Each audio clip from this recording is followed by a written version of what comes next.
What's up, everyone, and welcome to the WAN Show. We got a great show lined up for you guys today. AI-powered race cars. Turns out they kind of suck so far. Big surprise. Also, the supercomputer auction has completed, and spoiler, no, I didn't buy it, and I will explain all of the reasons why. As much as I would have loved to, that didn't make any sense, guys. It made absolutely no sense. What else we got today? Really? You had all this time? I don't know. You had all this time while I made an emergency bathroom break. I'm not gonna lie. I definitely focused on talking to chat instead, and all of this is... Google Play celebrates Sonic and got every single fact about Sonic wrong? Why you gotta focus on the negative? Because it's just funny. Why don't you go with something positive? Do we have anything positive in the doc? I mean, Walmart is collaborating with Roblox. That's not positive. There's no way that's positive. Shrimp Jesus. But all right, the title for that topic is Meta says no more to spam unless it's AI spam. Nice. And then there's pictures of Jesus made out of shrimp. All right, fair enough. Oh.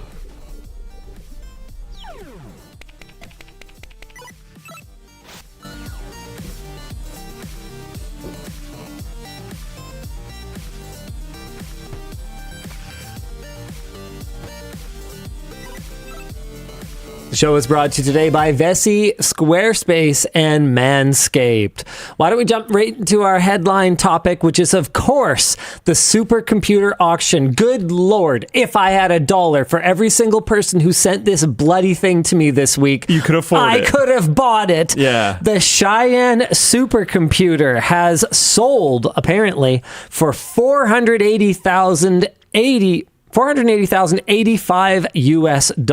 This is for sale by yes.gov, the US government. At one point, I believe it was in the top, I can't remember exactly, but it was in the, I think it was in like the top 20 or top 10 supercomputers in the world or something like that. It's about 7 years old though now. And if you guys read a little bit more into the details about it, you'll probably figure out why, in spite of the fact that it was looking like it might go for as little as about $8,000 US earlier in the week, I had no interest whatsoever in bidding on this thing. See, I swear to you, if it went at $8,000 and you didn't buy it, that would have been a mistake.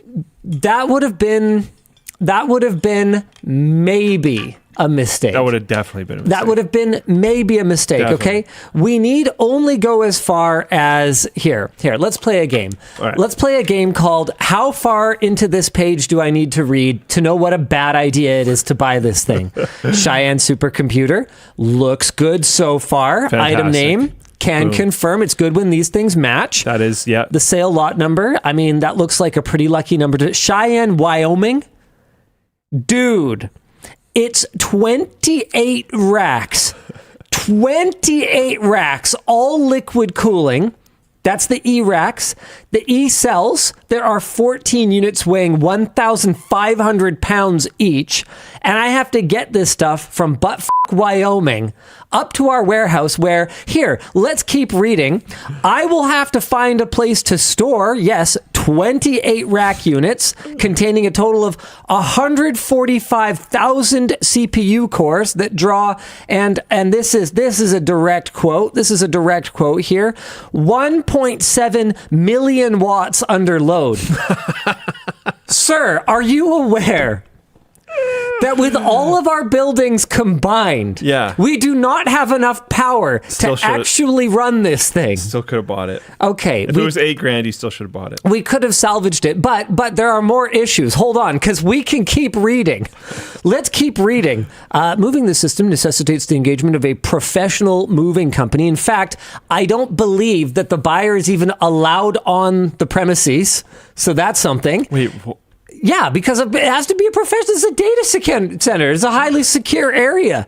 Okay, so there's that. And then, no, it gets even better. It gets even better. Aside from these being outdated AF, like we're talking Haswell grade CPUs here with DDR4 2400. This thing is flipping slow.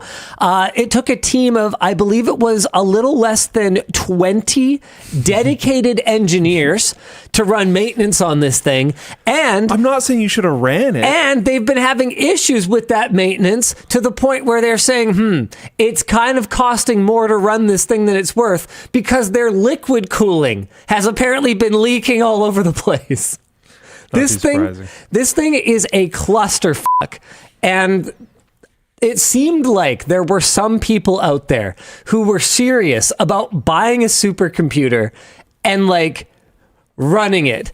Oh, yeah, no. And I'm looking at this thing going, no, brother, if you know anything about operating a supercomputer, you know that nobody is buying this thing to run it. $480,000 is honestly a scrap price. Yeah, 100%. You are ripping cabling out of it. You are ripping CPUs and memory modules. That is going straight to eBay. You're not operating this thing because anyone who has the kind of money to pay the 60,000 US dollars a month that it is estimated just to put electricity in this thing's digital veins. And find a place that you can even get that electricity. Don't forget the cooling.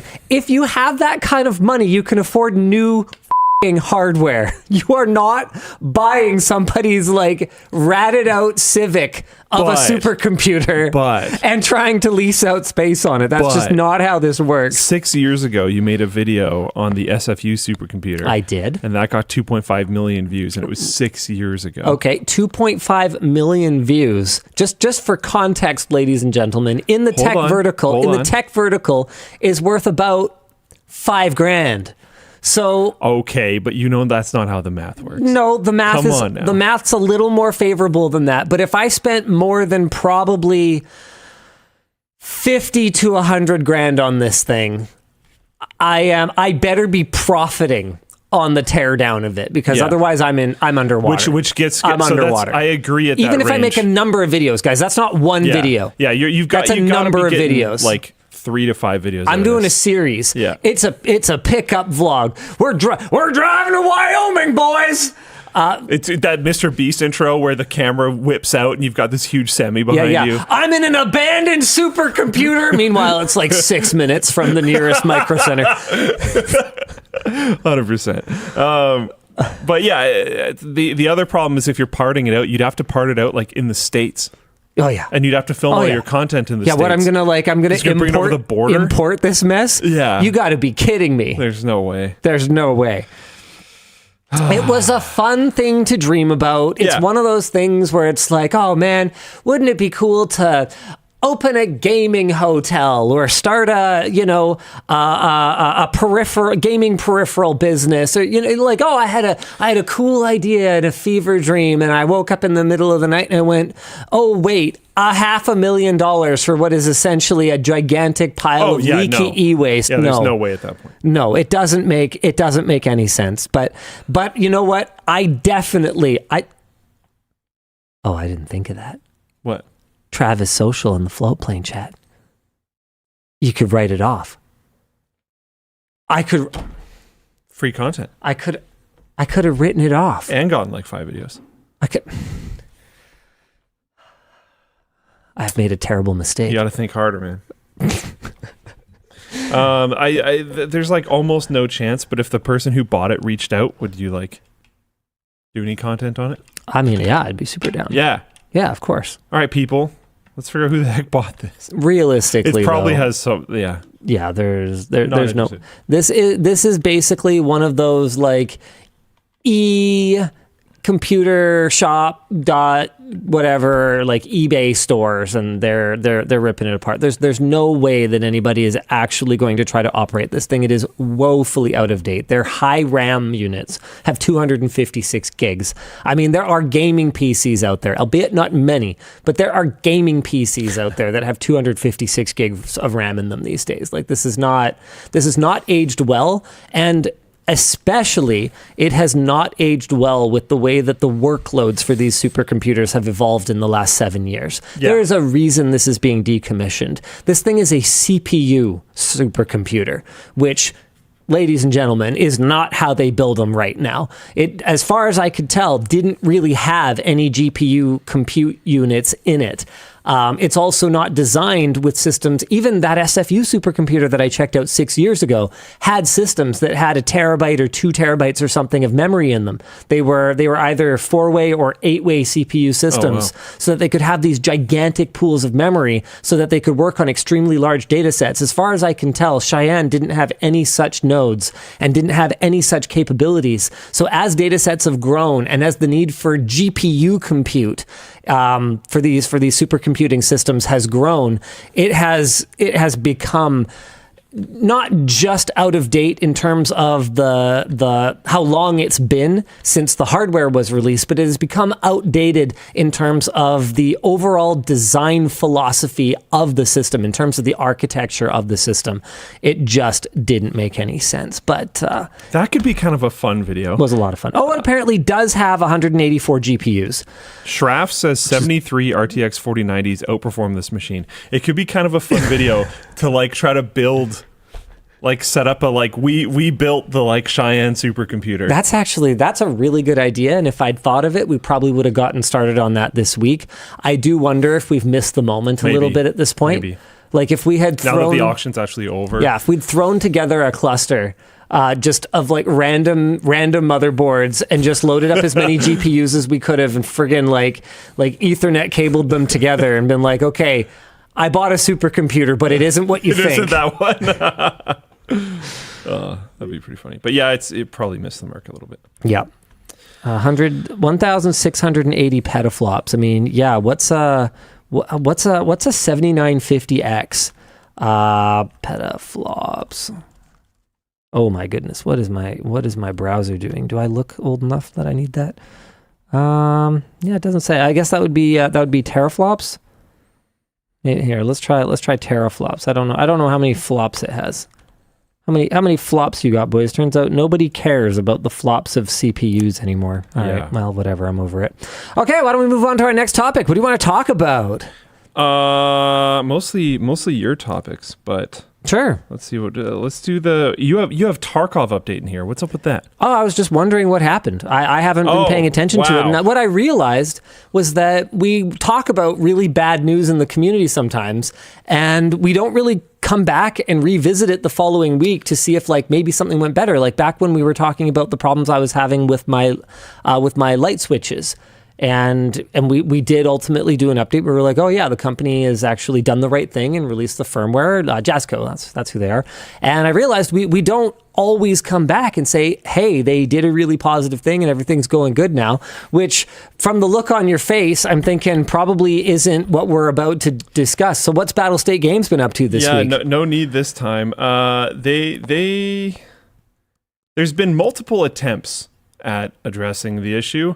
There's a bunch of things. There's certain things that we didn't get to address last time, like them editing their website. Did we talk about that? No. So they edited their website to take certain wording away from different versions that they had in the past, which would have made what they're currently doing like not okay. So what I would like to know is, are they aware of archive.org?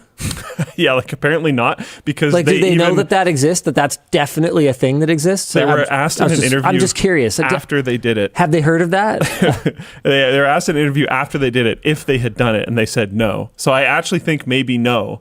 Wow. Because I think they don't realize that people can prove that they did it, which is that's pretty funny. I mean, pretty great. Are they Russia based? Oh, it's one of those. Yeah, it's complicated. The company is technically incorporated, as far as my understanding goes, in the UK. Right. But where are their devs based? Company. It's a Russian company. Okay. Well, I mean, in fairness to them, then in Russia, you can just disappear things, and they stay disappeared. Yeah, unfortunately, it's the interwebs. So that didn't work out so great. There's been multiple updates, and I don't know if all of them are super findable anymore. But essentially, we've progressively gotten to where we are now. And where are we now? Oh, wait, is this a new update that I haven't even seen? Have they done a complete 180 and agreed to give everyone who bought the $150 edition the $250 unheard edition? Are they actually doing what they said they would do in the first place? So, sort of, except in the meantime, they kind of made it worse. Oh, brilliant. So anyone who whistle blew from inside Battlestate games got disappeared, like as if they were talking about airplanes? See, or what? I love that you use the term whistleblow because they added a weird new device into the game that they're calling the legacy device. Now, remember, this is supposed to be a Tarkov for people that don't play. The legacy device? Yeah, I don't know why it's called that, but it's an item, an in-game item. Yes. Like you carry it, or it's a gun, or like what is it? Some form of in-game. They just say unique item with call-in mechanics, and I'll explain the call-in mechanics in a second. Can I just say for a moment that the moment Call of Duty died for me was the second that you could just order airstrikes. Oh, yeah. And take out your... What was that, COD 4? Or Modern Warfare?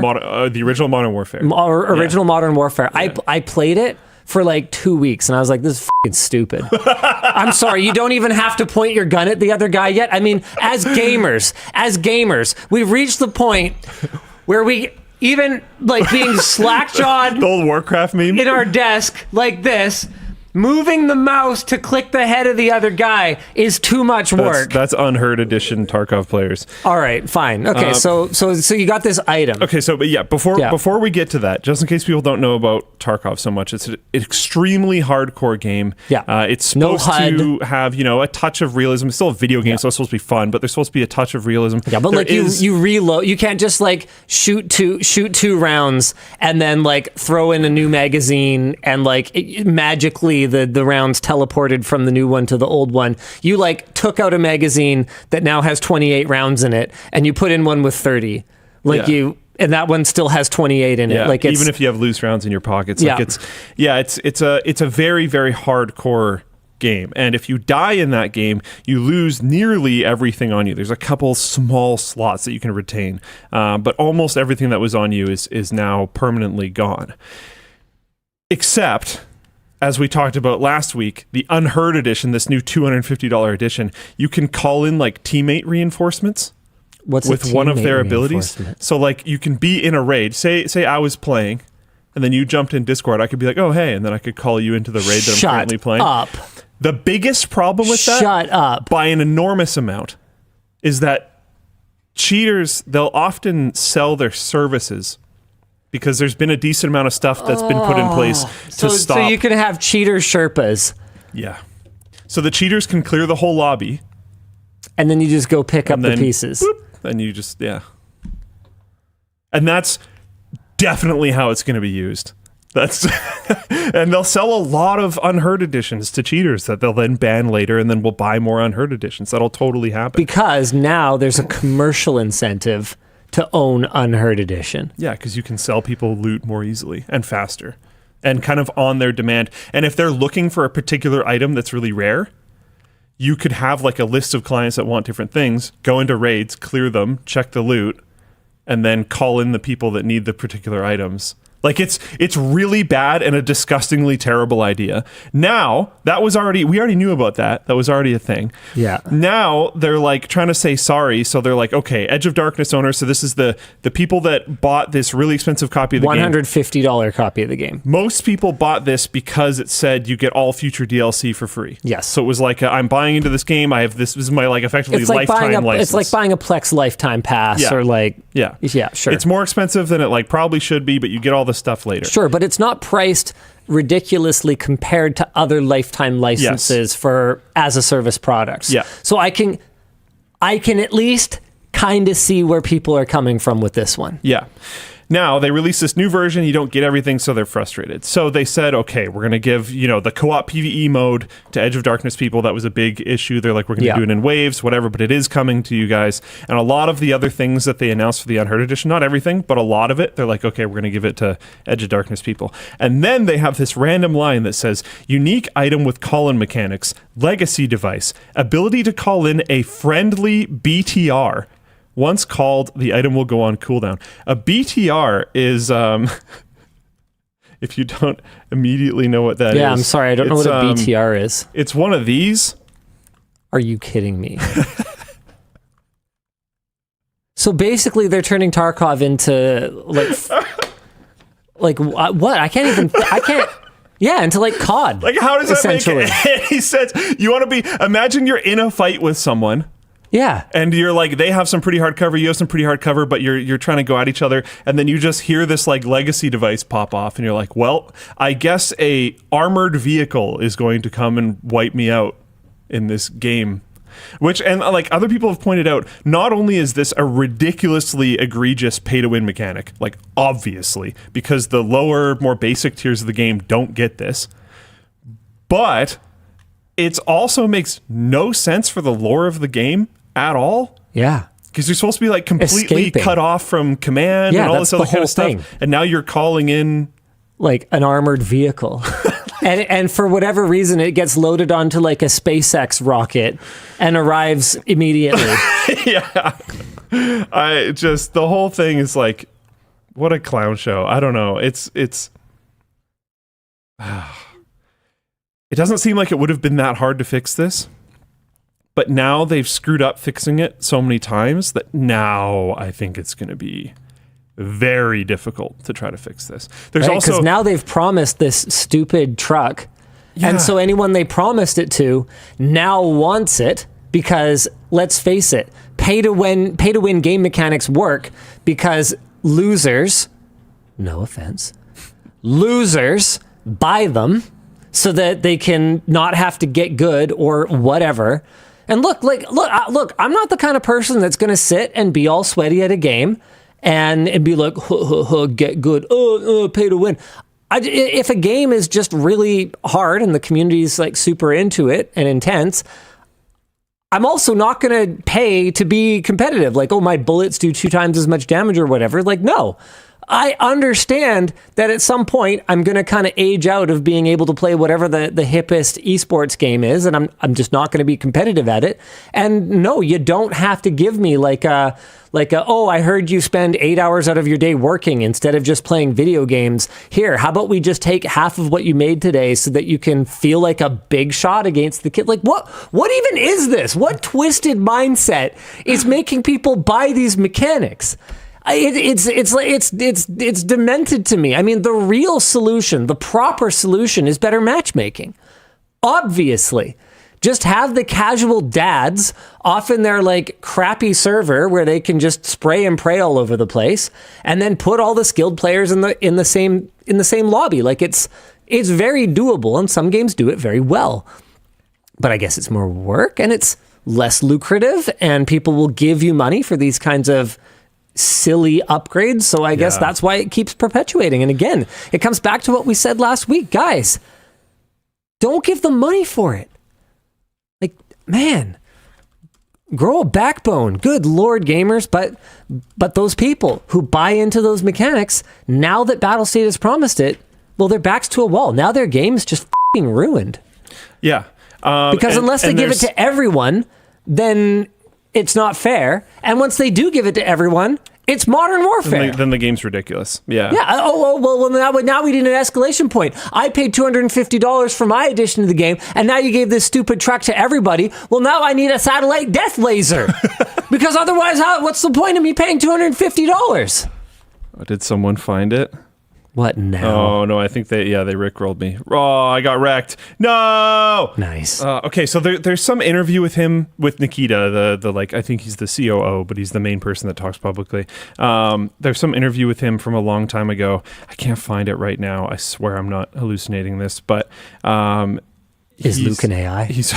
This topic next. He's talking about how cheaters... He had like a realization that cheaters are actually a good thing for your game, because when your player base is like stressed out and uncomfortable with the cheater situation, it increases what he calls donations. And I'm like, wow, you know what? Sorry, donations? This kind of makes a lot of sense. What's a donation? I think that's when he used to make mobile games. Mm-hmm. So I think he was talking about like pay to win mechanics. They're going to buy them more if there's cheaters in the game. Oh my God. I'm not 100% certain. I'm trying to find the interview, but I can't find it right now. I know it was on the subreddit before, but I'm having a hard time trying to find it. That actually hurts my brain. You have successfully hurt my brain. This whole Luke, thing it's is Friday like and you hurt my brain. It's a good time. You can recover before the week starts. Why would you do that to me? What did I do to you? I hate that so much. So hold on. Tinfoil hat coming on right now. Cheating exists in video games to sell microtransactions. It's also, I have to say, one, I need to actually find this video, and two, it's a translation from Russian. Right. So the translation could be wrong.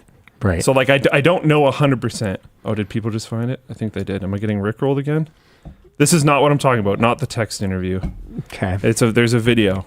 Anyways, we don't have to try to hunt it down. But there's some very active communities forming right now. This is cool though, actually. I don't know how much we want to go into it. I don't know, a lot. Okay. Right? I mean, is there a downside? I'm wondering if they can issue like takedowns for it or anything, even talking it's about not it. like these guys, what issue takedown for the WAN Show? Yeah. If Battlestate wants to take down the WAN Show, you know what? That's fine. I'll go toe to toe. I got no problem with that. All right. What are they gonna do? What kind of? I don't know. I just don't know how it works. Under what authority would some stupid fucking Russian entity take down our podcast? Like, you got to be kidding me. In order for play, yes, this is the interview. Okay. We found it. Hold on. This interview. There we go. So the post is, in order for players to donate, you need to keep them in a state of discomfort. This is a very old, you can see 2015. Moscow 2015. Yeah. So 2015 is, if I remember correctly, technically when Tarkov started. But this is they're pivoting off of like the mobile game. They used to make some game called Contract Wars, which is either like a mobile game or a browser game or something. Yeah, I don't remember what. And then they pivoted into Escape from Tarkov. And this is like as that pivot is kind of happening. He talks about, cheaters are always such a serious thing. Yeah. Come on, get to your revelation. Both ways. Okay, I'll say it. Good Lord. For me, it was honestly a revelation. How you perceive it is, of course, your business. If there are a lot of cheaters... So what? People just assume... Cheaters make other players uncomfortable. So they just definitely true. Assume their advantage is that they had... The main rule is to donate. You need to keep the player in a state of discomfort. The main rule is to donate. So like his point is, if your players are uncomfortable, they're going to try to like... Get an edge. Pay to get advantages, to get an edge, stuff like that. Oh my God. Not great. Again, I don't know the full context of that interview. The translation might be wrong. There's a lot of things that could be potentially wrong with that. I wouldn't take that as like a 100% thing. Be careful there. Yeah, don't fall for misinformation. Someone in full plane chat is saying the translation is accurate, but like I don't know. We generally trust float plane pretty good. It's probably float plane chat's usually pretty reliable. I mean, I wouldn't trust Twitch chat as far as I could throw them. And they're literally digital. They have no weight whatsoever. I could throw them very far. Very far, yeah, I could throw them very far. That is, unless we have to account for wind resistance. But I'm going to assume this is a grade 11 physics final. So I don't have to. Assume the cow is spherical. Exactly. But it's a rigid body cow.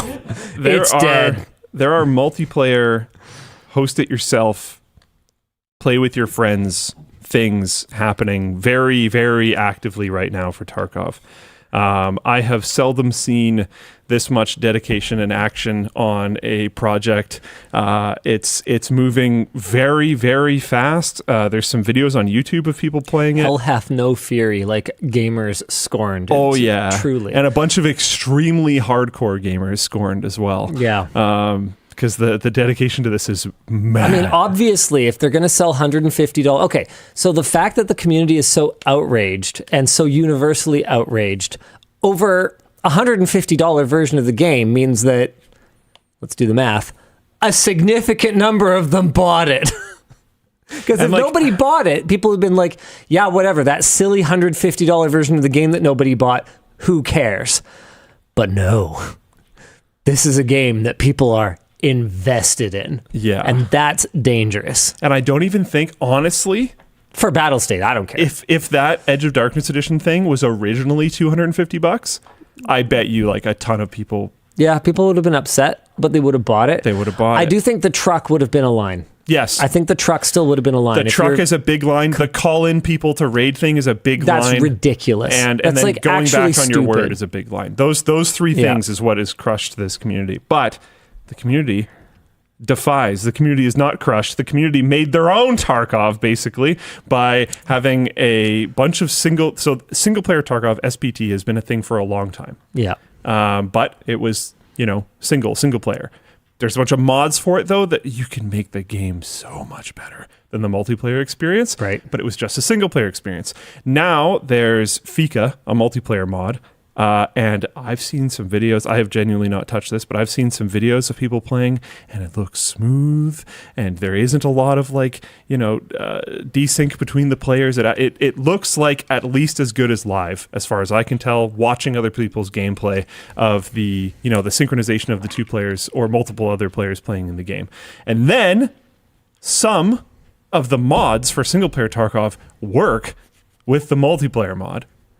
So you can just make your own Tarkov that's better in all the ways except for with blackjack. There isn't active PvP. But the active PvP in Tarkov is so over-riddled by cheaters that it's like... It's kind of a non-factor anyway. You can just cut that limb off, it's probably fine. So that's pretty cool. In other gaming news, we do have another actually very big topic. Yeah, I won Bro versus Bro. Okay, we can go there. That's a big top. No, sure, no, we can. No. I'm down. Or we can talk about how we'll talk Helldivers now will not let you play. They're getting review bomb now, right? Yeah. I have not kept up with this at all, other than that chat will not stop talking about Helldivers. Not gonna lie, that's the main reason why I know about it. When did this even happen? It must have happened all the articles are from today. So this is very, very new. Pirate Software is apparently popping off about it. Not good. From my understanding, it has shown as a requirement on their Steam page the whole time that you need a PSN, but it wasn't enforced the whole time. Oh, so to play on PC, you need a PlayStation Network account now. I mean... It wasn't required before, though. I see. So people have played this whole time, and here's the spicy part, because at first I was like, that's really annoying, but I didn't fully understand it. And then Pirate Software's tweet made me fully understand it. There are certain countries... So where did this go? Where PSN's just straight up not available? Something like that, yeah. Yeah, Pirate Software says, for all those... Here, I'll go to my... For all of those saying to just make a PSN account, bro, if you've been playing Helldivers 2 and do not live in one of these listed countries, you cannot make a PSN account. Choosing a country you do not live in is a violation of Sony's TOS and could lead to account termination. Then again, what is the drawback of that account being terminated? Does it matter? Well, you can't play. Right, but then couldn't you just register on a different PSN account? You tied your Steam account. Ooh. So you're effectively banned from the game. Yeah, that's bad. Yeah. That's super bad. So there's going to be a bunch of people that this happens to. So this is just objectively not a good thing at that point. Because there's people that were playing, no problem, just fine, probably loving the game because it's a great game. And they rolled a patch. And now they can't. Yeah.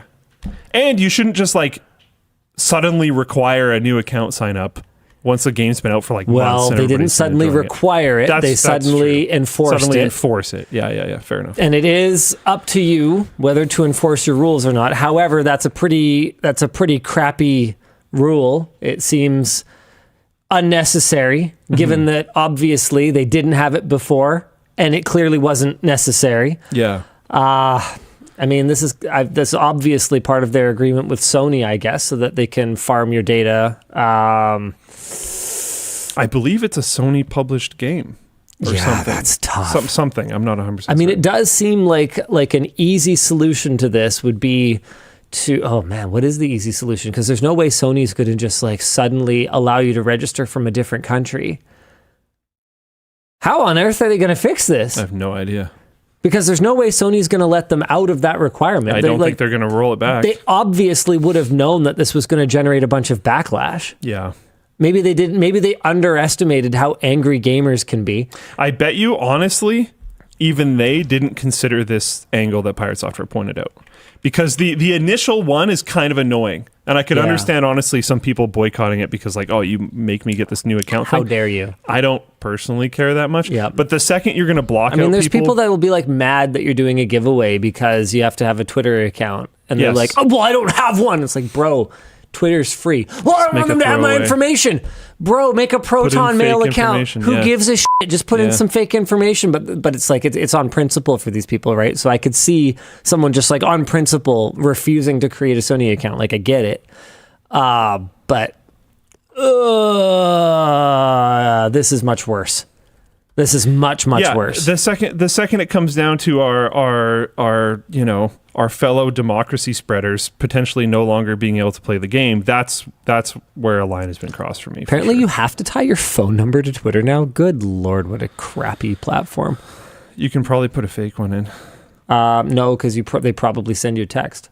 Oh, you think so? Yeah, probably. That's stupid. I used to put the White House for my address for like almost everything.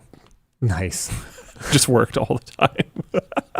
I almost always use 90210 as a zip code whenever I register for anything American. There you go. Yeah, exactly. And it's like you have to put in an address, and I'm like, well, I'm Canadian. There's no drop down for Canada. It only allows US. Well, I guess I live at the White House now. There is probably junk mail addressed to me that has shown up to the White House.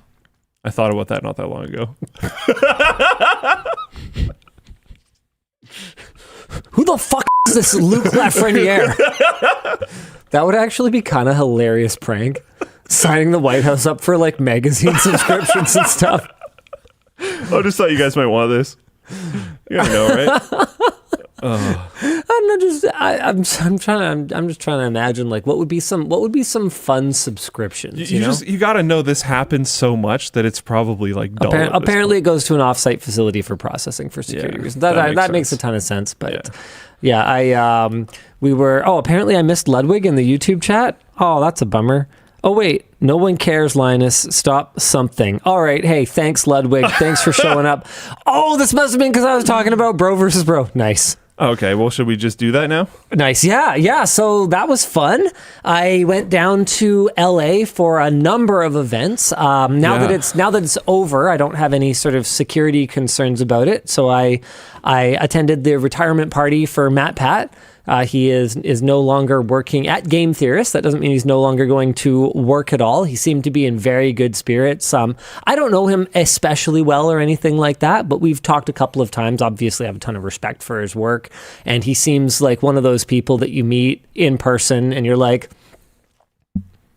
all right, well, don't take this the wrong way, but I think I had the full experience of meeting you and getting your deal from watching your videos. And to be clear, obviously, he just is who he is. Yeah, he'll say things off camera that he wouldn't say on camera. But if you watch Matt Pat's videos and you're like, wow, he seems like a likable dude, then I think you'll meet him in person and think, wow, he seems like a likable dude. Very, very genuine guy. He and Steph, absolutely fantastic. Have done a ton for the platform. I've done a ton for the community. So I was very honored to be able to be down there for that. And then since I was heading down, that was actually the thing that instigated my trip. I was like, holy shnikes, I've been supposed to do a bro versus bro with Ludwig forever. Yeah. He came up here and did that collab with us. And I told him at the time, I was like, I owe you one. Thank you very much. That was absolutely fantastic. Anytime, by the way. And he's like, by the way, I'm in LA. And I was like, good for you. Heck yeah. Yeah. Heck yeah, right? So I'm coming down to LA. Can we make this work? Can we try and put these two things together? And then stars aligned, and I ended up doing one more thing while I was down there. So on the Tuesday, I shot a video in collaboration with HP Enterprise and Kioxia.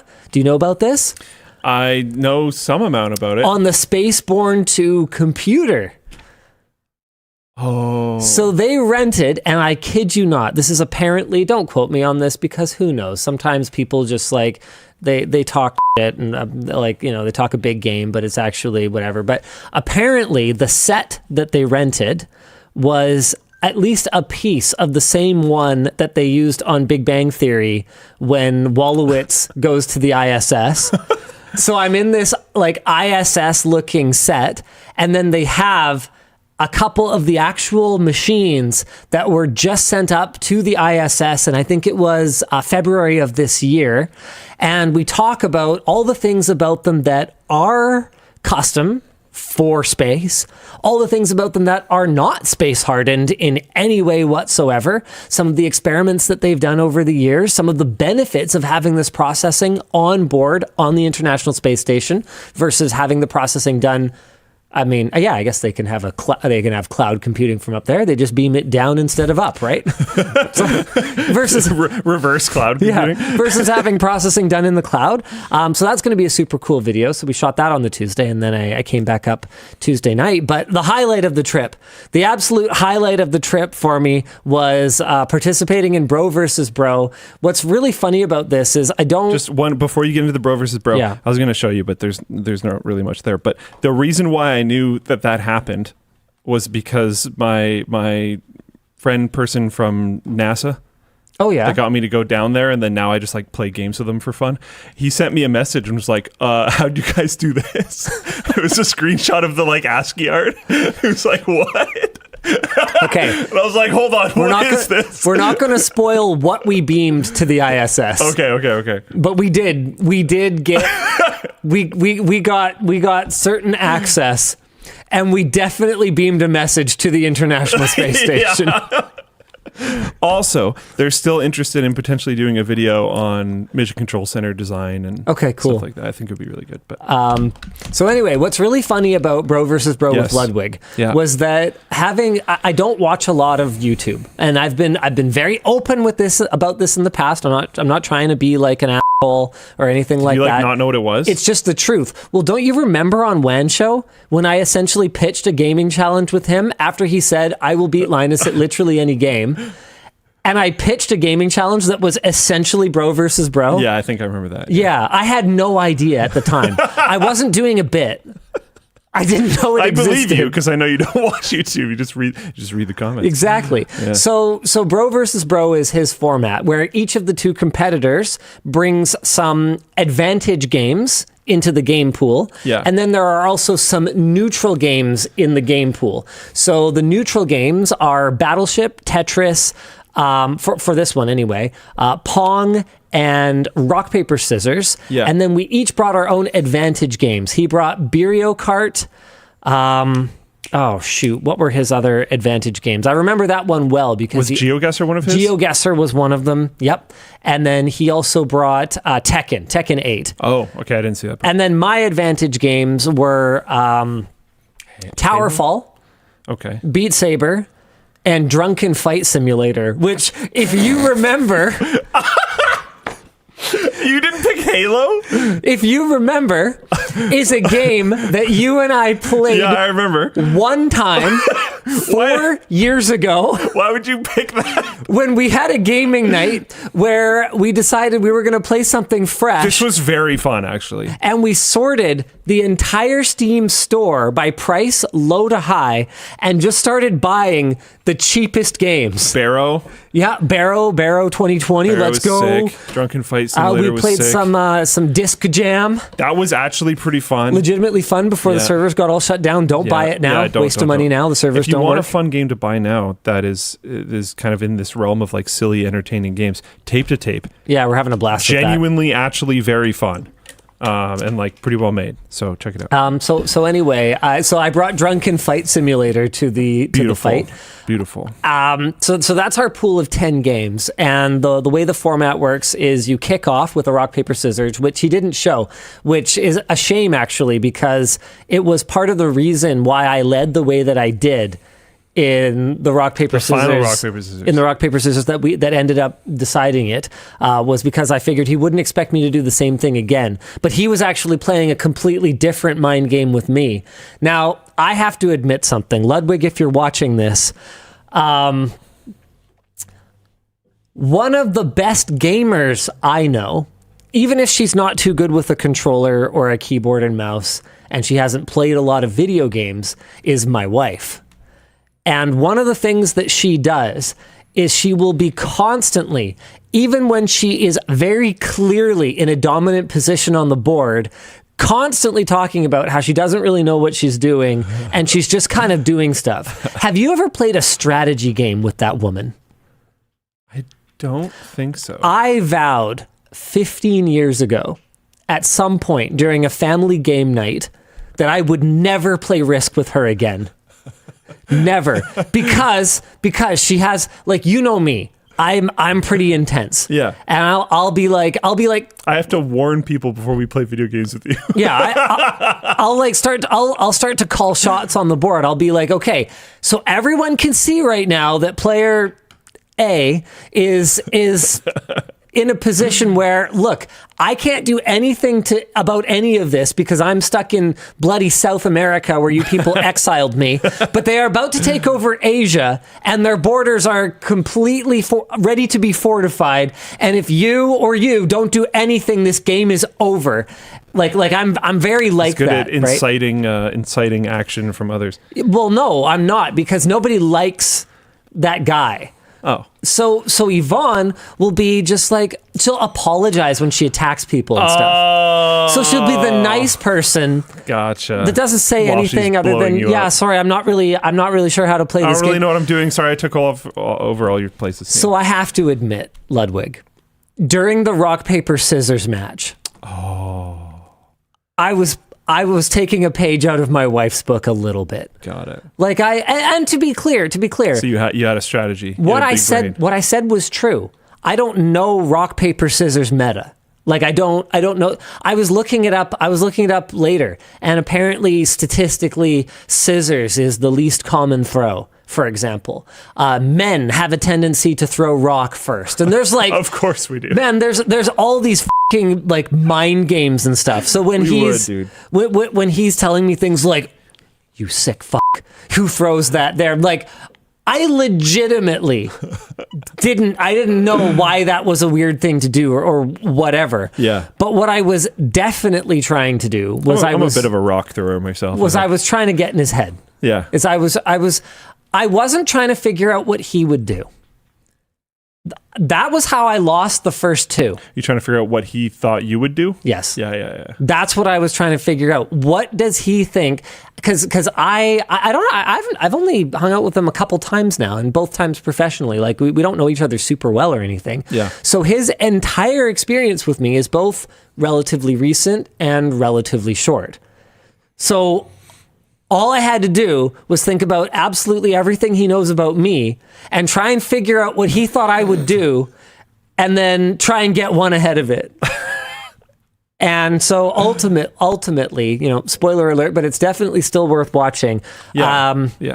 Man, I don't know how you were confident. He messages me right after and he's like, never lost hope. Never lost hope. How could you not have lost hope when we were 4-4 in our final game, and then rock, paper, scissors was best of 5. I was down 2-0. How could you possibly not have lost hope at that point? But rock, paper, scissors is like that. Rock, paper, scissors is a super swingy game. Yeah, I guess. Because people will like, if you like fall on your back foot in rock, paper, scissors, you'll just like chain bad ideas. But that didn't even happen. I counted. It took us, I think it was either 12 or 13 to have 5 winners. Yeah. That, I don't know if that is normal, but it didn't feel normal. I think it's pretty normal. It felt kind of insane. There's a huge amount of rock, paper, scissors games that I've been involved in. I'm making this sound like I do this often, which is not true, just to be clear. But like, people will throw the same thing all the time. Super common. Okay, all right. Yeah. And that's the other thing that I said that was true, by the way, Ludwig. I don't really play, which he's not going to be happier hearing me say right now, because he seemed a little upset about me beating him at things and being like, I don't play this. You don't play that many games? Yeah. I mean, it is true. I used to play a lot. When I was going through trying to find my advantage games, though, man. Why didn't you pick Halo? Why didn't you pick Supreme Commander? Okay. Well, there were a couple factors. Remember, I'm an entertainer. Yeah. I'm not going to pick Supreme Commander. Yeah, Subcom would not have been fun. Yeah, that's not engaging for the audience. Just like watching someone not know how to play an RTS. And like it's not the entertaining. Most complicated RTS. Yeah, it's not. It's up there. I wouldn't say it's the most complicated necessarily, but it's definitely kind of arcane.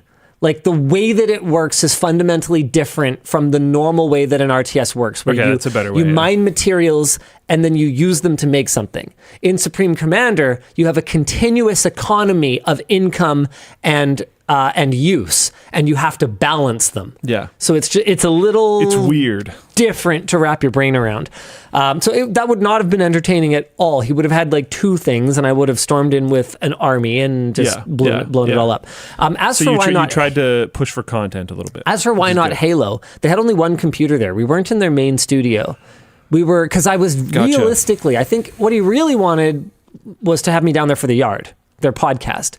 And then, we're going to like go do that in that studio and then go do Bro versus Bro in a different studio. Like, it doesn't make sense, right? So we kind of had to throw together what we had with what we had. Sure. So if you watch the archive of the live stream, which I think is unlisted now, I don't know if he links it anywhere, but if it's like much longer and has a lot of technical difficulties and stuff like that. It's funny, the number of comments that I see, like, what's with all the technical difficulties? Is Linus even technical? Like people like actually mad about it. I'm like, I'm a guest. What? I'm gonna diagnose their capture card? No, I'm gonna sit and patiently interact with chat and come on, you guys, what do you think this is? There's also do you go into someone's house for dinner and like start cooking the meal for them? Like, I don't care if you're a chef. That's fucking rude. Like, what's your problem? Jeez. It's also, we have technical difficulties all the time. Yeah, exactly. Stuff can happen. Like, if you've ever done anything in your life, you know that things don't necessarily always work the way they're supposed to. Yeah. It's like, man, that's some A+ backseat driving right there. So anyway, how do you miss Abbotsford? You know what's funny is you know those doors that all the new houses have been installing with like the windows like this I saw one and I was like, I have no idea how common they are. For all I know, they're super trendy just in general, just more everywhere. Broadly. Yeah. But I saw it and I was like, man, that looks exactly like those doors that like my neighbor just installed and every new housing development locally has. I wanted so badly. So this is Geoguessr Canada. He challenged me to Geoguessr Canada. I was on my home turf. Which is, if you're pushing for content, which I think you both do, which is good, that's one way to take an advantaged game for him and make it more interesting. Because I've never played Geoguessr. Yeah. I've literally never played Geoguessr. But as someone who has not a lot, but a buddy of mine and I will play every once in a while. Hi, Bobby. But a buddy and I will play, and Canada actually very rarely comes up. So even if he plays a lot, he probably doesn't see a ton of Canada. So it's like, it's a cool mix. Anyway, a location came up that was probably about 30 to 50 miles from home for me. Like, it was embarrassing that I guessed across the entire flipping country, and it cost me the game. Yeah. And almost cost me the whole challenge, because if I'd won that game, it would have been over. I wouldn't have had to go to being down 2-0 in a best of 5 rock paper scissors. How close that was to losing me the game was terrible. So basically what was going on in my head, this was the very first round of Geoguessr. I've never played before. I didn't really understand how quickly you should be moving around and stuff. Yeah, I saw that. I hadn't really watched him play. Yeah, you want to zoom. Yeah, and so I was just there. I was like, oh, can I see anything that's a hint? No, all the license plates are kind of blurred. I guess I won't be able to rely on that. And and it felt so close to home that I second guessed myself. I went, there's no way. They gotta be more common than that. There's no way the first one is just going to be in my backyard. I don't know, some suburb in Ontario. And I ended up being off by like 2,000 miles. Because Canada's enormous. Or whatever it is. My big crutch for Geoguessr is domains. Domains? Because it's usually worldwide. And I find that the really big countries like the US and Canada really actually don't come up that much. It's often Europe, various European countries. Little European countries. Yeah. So even if you're off, you're going to be close-ish. But if you see a store banner, and the store banner has their website on it, ends in .nl, it's like, oh. Yeah, then that's a pretty easy one. Cool. So I'll just zoom around, try to find something that would have a website on it, and then be like, all right, cool, I know where that is. And I figured some of that stuff out later. Yeah. Like using signs and stuff, but I didn't figure it out early on. It wasn't a game I'd played before. It was brutal too, because the end score, if I remember correctly, was actually very close It was between you really two. close. Like really less close. than 100 points. And he out had of 25,000. where like almost immediately on his screen there was a sign that just said what was Like it, the Manitoba? name of the name of a university or something. Yeah, and then Mississauga. like one or two more clicks later, and it was two major highways crossing each other. That was his last one. and it was like, oh, I guess I can find exactly this spot and just Yeah. get like maximum. Yeah. So when I saw that happening, I was like, oh, I guess he lost. Because I thought you had it up till then. Because without basically a perfect guess, yeah, I know. you were going to win anyways. Yeah. Yeah. Man, realistically, he had his own bamboozled moments. I still burst out laughing every time I watch his breakout gameplay. I didn't see the whole thing. You but didn't I see saw- Breakout? No, I saw parts Okay, of it. but- that's the one thing that we're going to watch together on the show Okay, cool. today. I saw you playing. I saw you talking about the laggy input, and then I Yes. saw them try to show like it's not laggy, and I'm watching, just being like, "What do you mean?" I can see it's laggy through the power of the internets, but I didn't get to watch the rest of it. I was like busy doing stuff, and I was just trying to tune in when I could. Yeah, that's fine. This is absolutely wild though. Okay, so here I'm bringing it up on the stream version. Hey Dan, am I going to have audio here? Yes, you are not playing anything now. I sure am not. Am I now? Yes. All right, here, let's go. So Linus laptop, here we go. Make sure that you guys can hear it too. Okay, so he's playing around with it a little bit to kind of get a feel for the leg. Yeah. That's smart. Yep. I think it's this one. He's got control. He's got Oh, he control keeps of the like. direct crusher dot.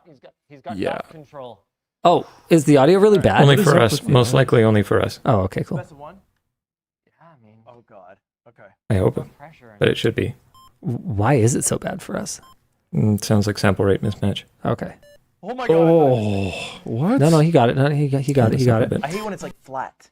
Okay, so don't worry about it. So we get 5 balls. We were gonna play Pong, but we couldn't find a Pong that would accelerate the ball in between shots.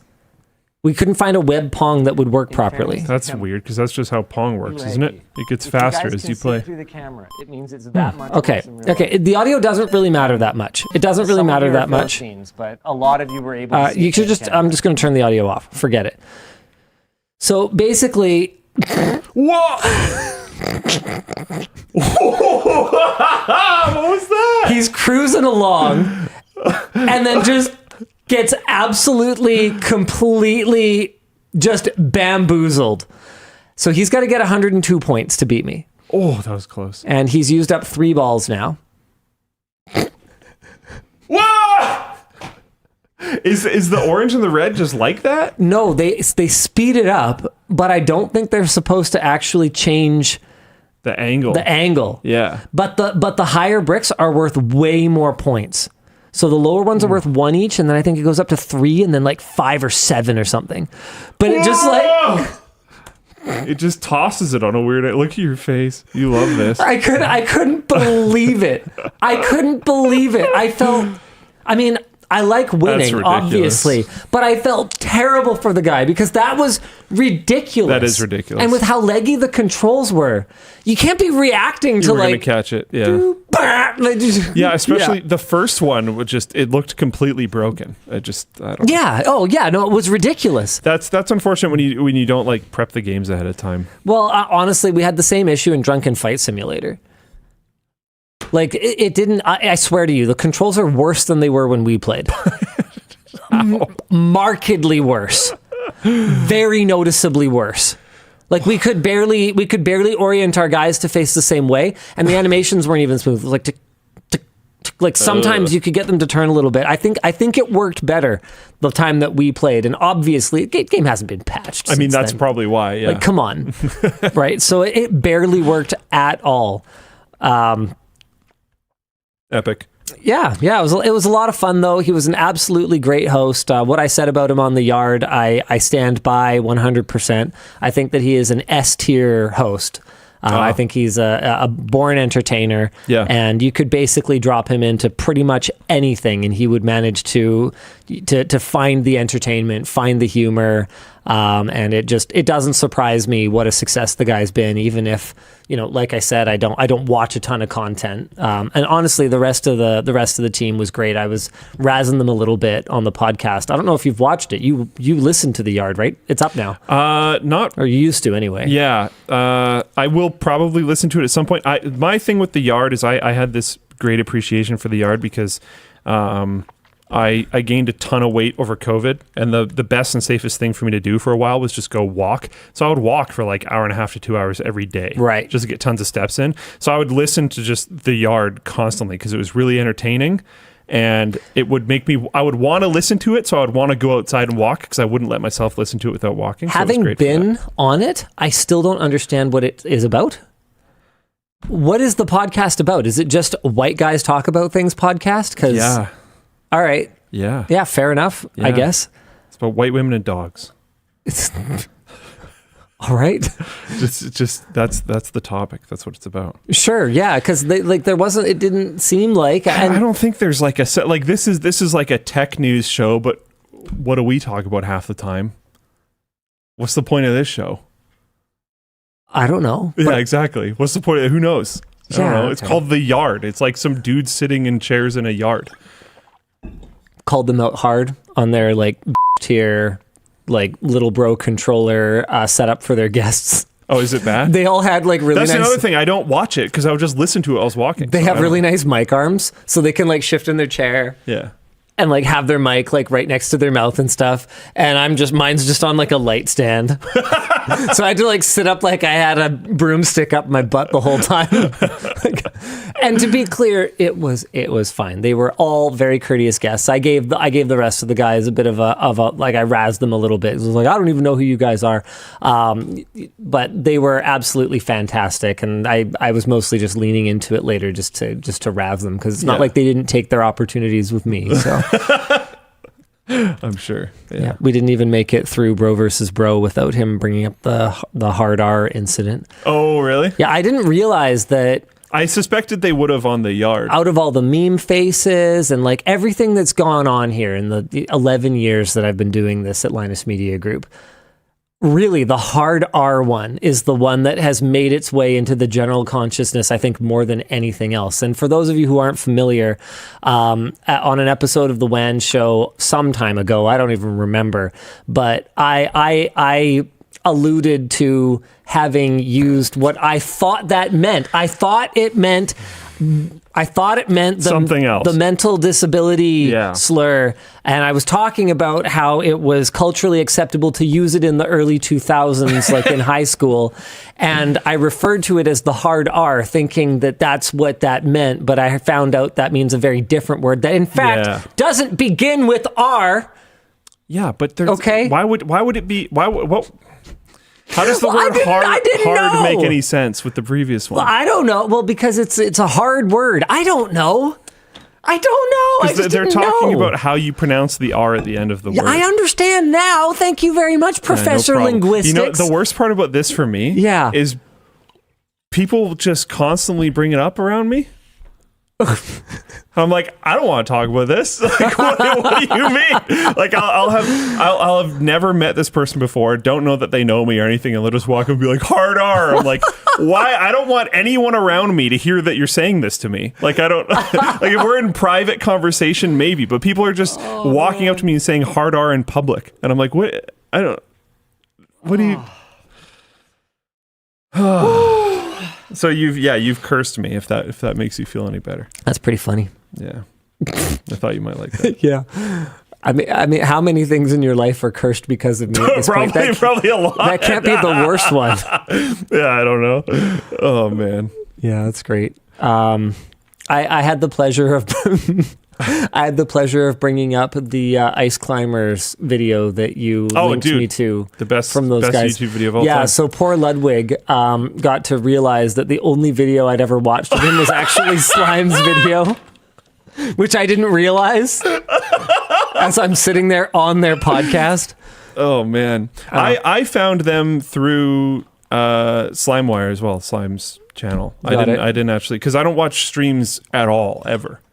I had no idea how profitable podcasting was I think they make more on the yard than we do on any individual property. Including WAN Show. Like they have 40,000 subscribers to just the weekly pod. I mean, why do we do WAN Show for free? Wait, what's the point of the subscribers? Do they get it early or something? Or like they get a decent amount of extra content. Oh, do they? Okay. Yeah, all right, that's kind of cool. The Yard's Patreon is actually like pretty good. Yeah, maybe we should learn some things. I'm going to your laptop. I mean, I've brought them up a few times. Oh, get out of here. No one will respond to that if you email it. I don't know if it's going to show here, but yeah, see premium episodes. I don't know. Oh, okay. I don't know. Like, do they do a thing at the end of the show or something? It didn't seem like it. Not with me anyway. It seemed like everything we shot was the thing that was uploaded. So yeah, so they have premium episodes. They have this, Aiden's advice. I don't know. They've got other stuff. So there's a bunch of extra content. I think there's a pretty big lean on extra content. Got it. And then there's, Discord access, the normal stuff. Postcards, I don't know what's up with that. First look at all merch and discounts. That's cool. Yeah, so their merch sells out crazy fast, as far as I can tell. Like they had a coffee book or something. Boys. Yeah, coffee book, like coffee table book or whatever they're called. Sure. And apparently it sold out in like 5 minutes, and they have to do a second printing now or something like that. That's amazing. Wild.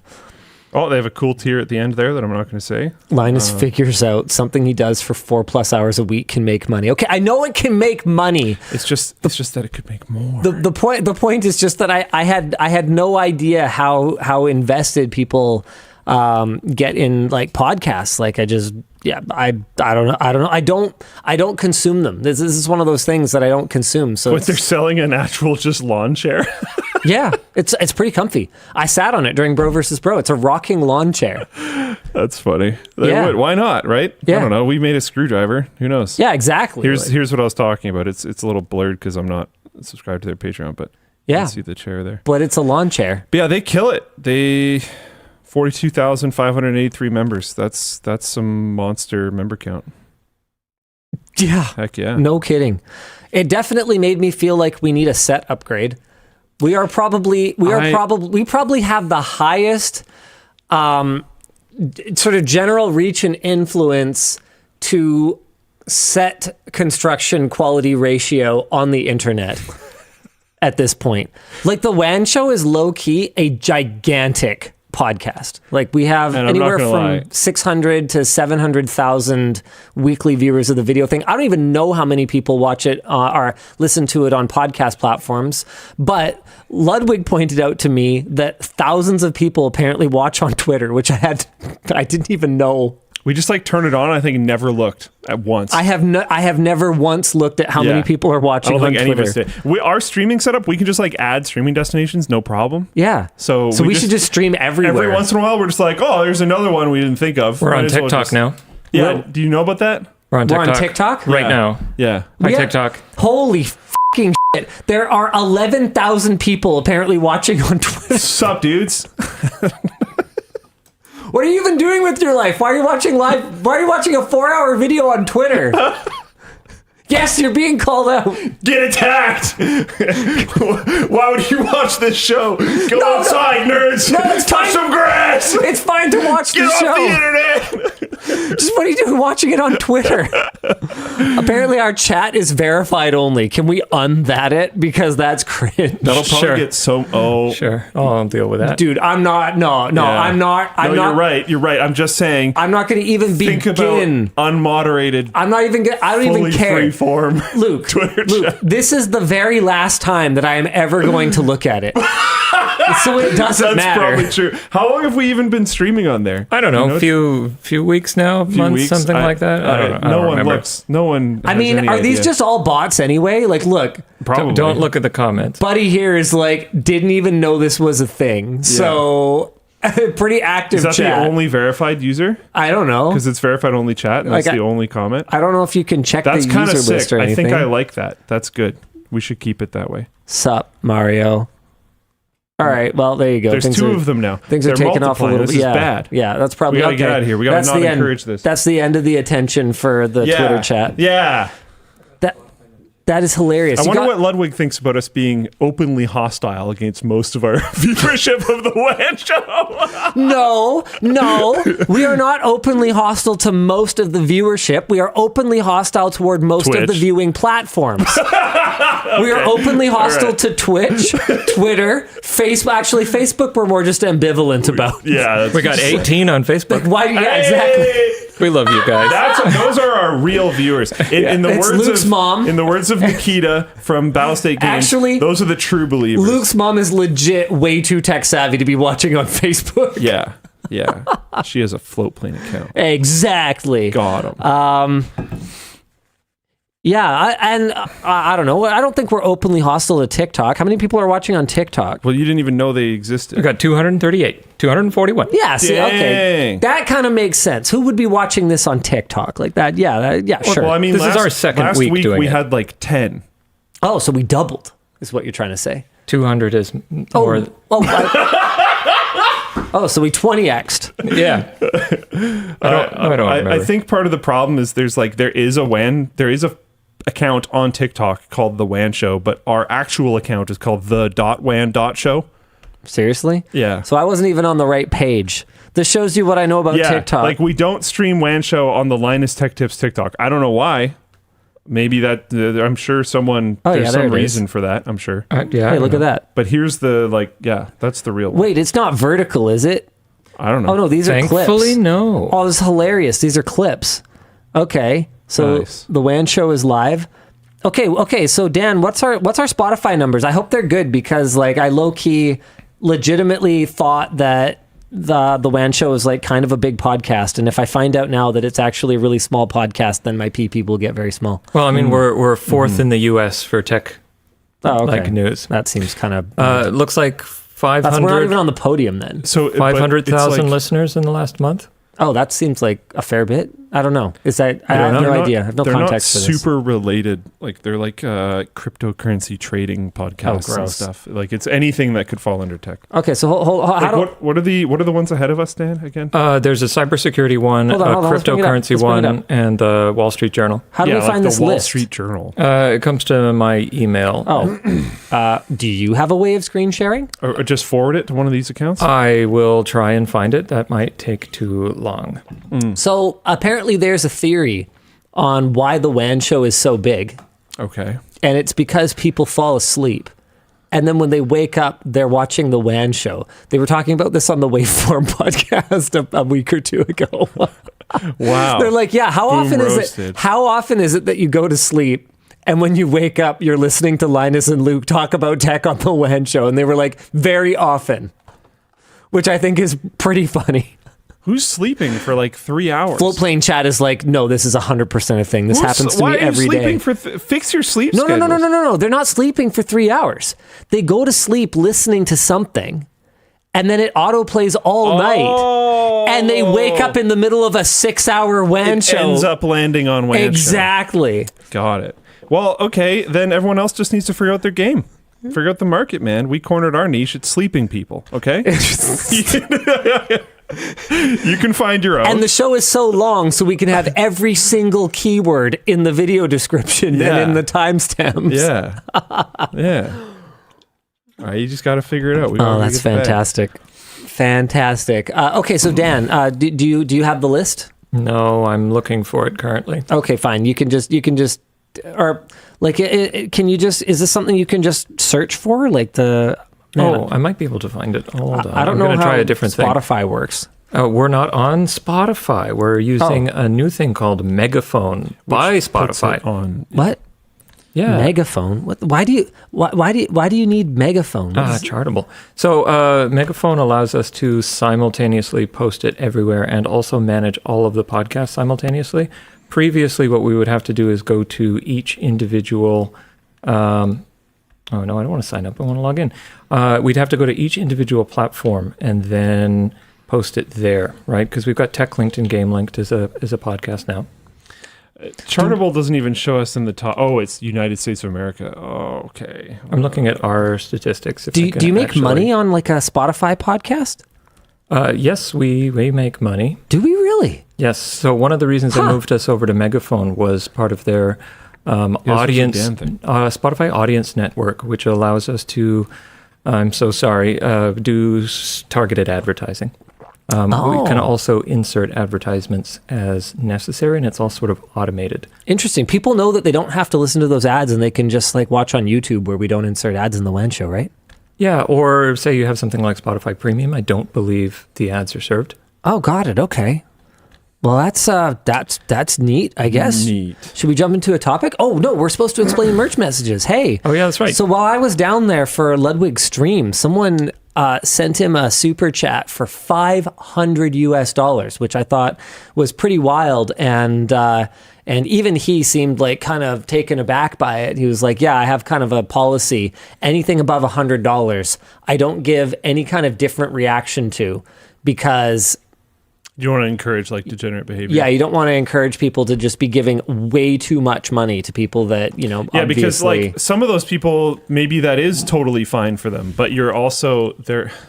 Some people are a little silly with their money sometimes, and they'll see something like that happen and do it when that's the last $100 they have left. Yeah, which they really shouldn't do, and I would never encourage someone to do. And like maybe if it's the oil princes or whatever, like who cares? Yeah, sure, why not? And then I think he said something along the lines of like anything above $500 he like doesn't acknowledge or something like that. Like I can't remember exactly how he explained like his sort of personal approach to it. I like that based. Our approach is I'll take your $500. In fact, I'll take $5,000. But $50,000. in exchange, $500,000. I will send you some fine merchandise from LTTStore.com. We really do have an extremely broad range of products these days. We've got everything from hats to we've got some really cool new stuff this week. We've got hats, we've got tools, we've got cable organizers. Man, this product is like my favorite thing ever. Look at this GIF. Man, you just put that little magnet on there. It's a GIF, Luke. Get over it.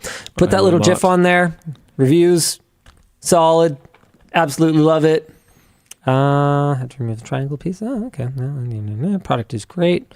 Oh, shipping took long. Oh, that's too bad. Well, everyone says the product is great, and I guess we need to get our shipping sorted out. But hey, that's our transparency for you. So you can check out reviews. We've got a lot of great products. We've got some really cool stuff this week. Have you seen this yet, Luke? Well, I'm wearing one of them.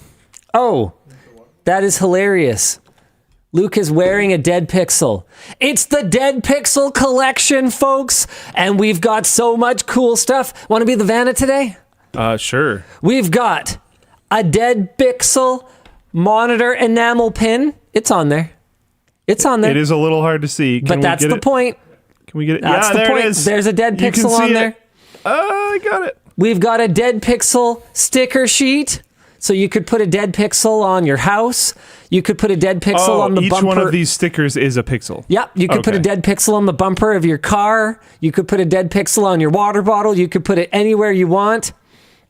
We've got the Dead Pixel desk pad. Can we take this out? Nope, not necessary. I think people understand the point. It's a black mouse pad. There's a white Dead Pixel on it somewhere. I'm told they're all different as well. That is so cool. That is really cool. Wait, is that true of all of them? Maybe that's only the shirts. I don't know. Don't quote me on that, because I'm pretty sure the enamel pin is always in the same place. So I don't know. The Dead Pixel's on it somewhere. Maybe they're the same. Maybe some of them are different. It's all part of the fun. Considering the enamel pin, it's like it's not part of the paint. It's actually part of the metal. Sure it's molded. I think it's molded. Yeah. Anyway, this I believe was a Sarah Butt brainstorm a while back, and I was basically like, not only do we need to do this, we need to do so much more of this. So it's, man, yeah, we ended up with an entire collection, so you guys can check it out by clicking it there. Sticker sheet. Did I miss anything? Nope, but you can get a bundle. Oh, that's cool. Okay, so you can get some bundle savings, $59.99 for the entire Dead Pixel collection. And this is the same quality desk pad that you guys have come to know and love from us. Don't take my word for it. Take the word of all of the people who have bought our desk pads over the years. The one that has sold the most is, of course, the Northern Lights design. And this is a 5-star product, quite literally a 5-star product with thousands of reviews. We've sold tens and tens of thousands of these. So it's a really great quality pad. The only problem with it is that, hey, if there's a Dead Pixel, I'm afraid we will not be accepting a return on this desk pad. If it has more than 5 dead pixels in a cluster, then I would accept a return for it. That seems fair. Yeah, that seems fair. There you go. There's your dead pixel right there. Dofo in Full Plane Chat said, so last week was a setup? Right you are. Yeah. Very clever of us. Anyway, the point is, I think we've... if you want to send a merch message, all you got to do is head to LTTStore.com, add something to your cart, and when you're in the cart, you'll get a little pop-up when we're live to send a merch message. It'll go to Producer Dan. Hey, Producer Dan, who will reply to you, curate it for me and Luke to respond to, or just pop it up at the bottom, or even forward it to someone else internally who can get back to you with the answer that you need. Yeah, I have one more update on the store if you guys are looking for an excuse to send a merch message today. Today is your last opportunity to save 20% on the backpack. We are taking back orders for our first batch of the fully updated backpacks with the dual layer bottom and the titanium carabiner. And YouTube Shopping is helping you save 20% if you shop the real deal and purchase through the product tag on this video. On YouTube. Yeah, so if it's not there... We don't have the discount because YouTube is paying for the discount. They are covering the discount. All new backpack orders are expected to ship in July. There is a very limited number of these discounts available, so if you want to get a deal on the backpack, grab it now. Dan, do you want to throw a couple of merch messages at us and we can show the people how it works? Sure thing. Let's see. Jacob here. Dyno pins when? At Luke, can you talk about your experience with Shopify and your team's process? As a Shopify developer, I love to hear your thoughts on not building a custom theme. On not building a custom theme. Man, I mean, sorry to jump in. It would be very unlike me to do that if someone specifically asked Luke a question. Totally. Yeah. Do it faster. I don't even think it's an option. What do you mean? Like not doing a custom theme. Like honestly, we ran into so many limitations. I'm trying to figure out what they mean because like our theme is based on one of the Shopify themes. So are they saying that that's not doing that? I think it is doing that because we've made a lot of modifications. Yeah, but it isn't like custom from the ground up. Oh, I see what you mean. Yeah, I would say I'm not sure how they're defining this. Got it. Well, one way or another, I'll tell you this. You will run into limitations so fast if you try to just go bone stock. Let Shopify work for you. They're actually great. There are limitations to it.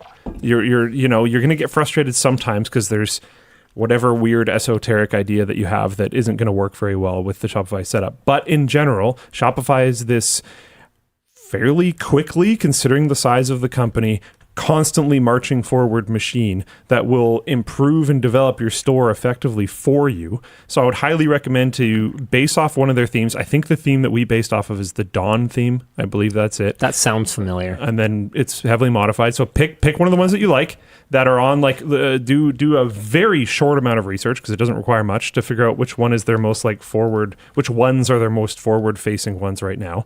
Pick one of those, modify it to your liking, and then as they have the, I don't remember what they're called, but it happens like, I don't know, twice a year or something. They have these Shopify events and they announce like 10 trillion features. 20% are available now, 80% are going to be available over the next series of weeks, months, year, whatever. And then just integrate those features and keep moving forward. And then check out the App Store.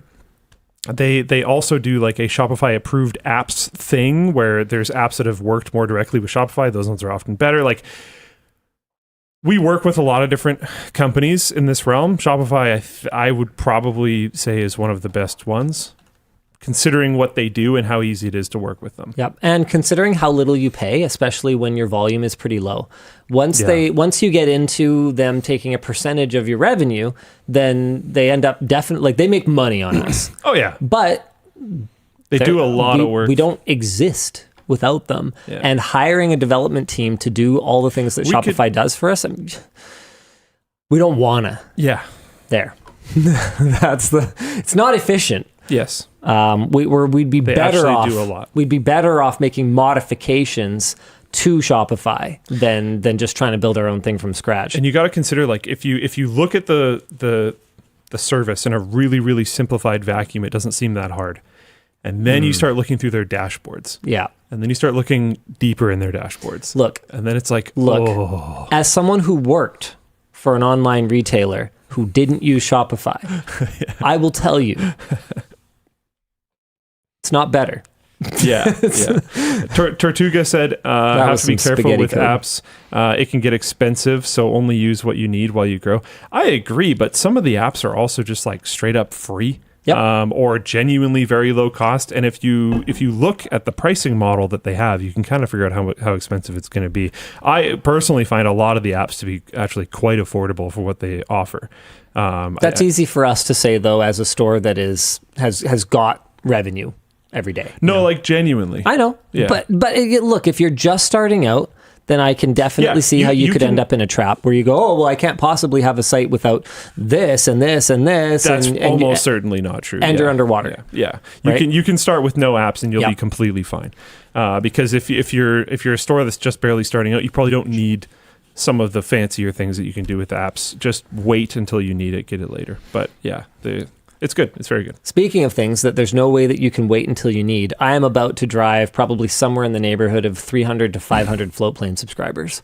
Oh, whoa, why? Do you know how I'm going to do it? No. I'm going to tell everyone that the legendary 100% success rate chicken recipe is up. That's right. Luke made the 100% success chicken for Artie, who said it's pretty good.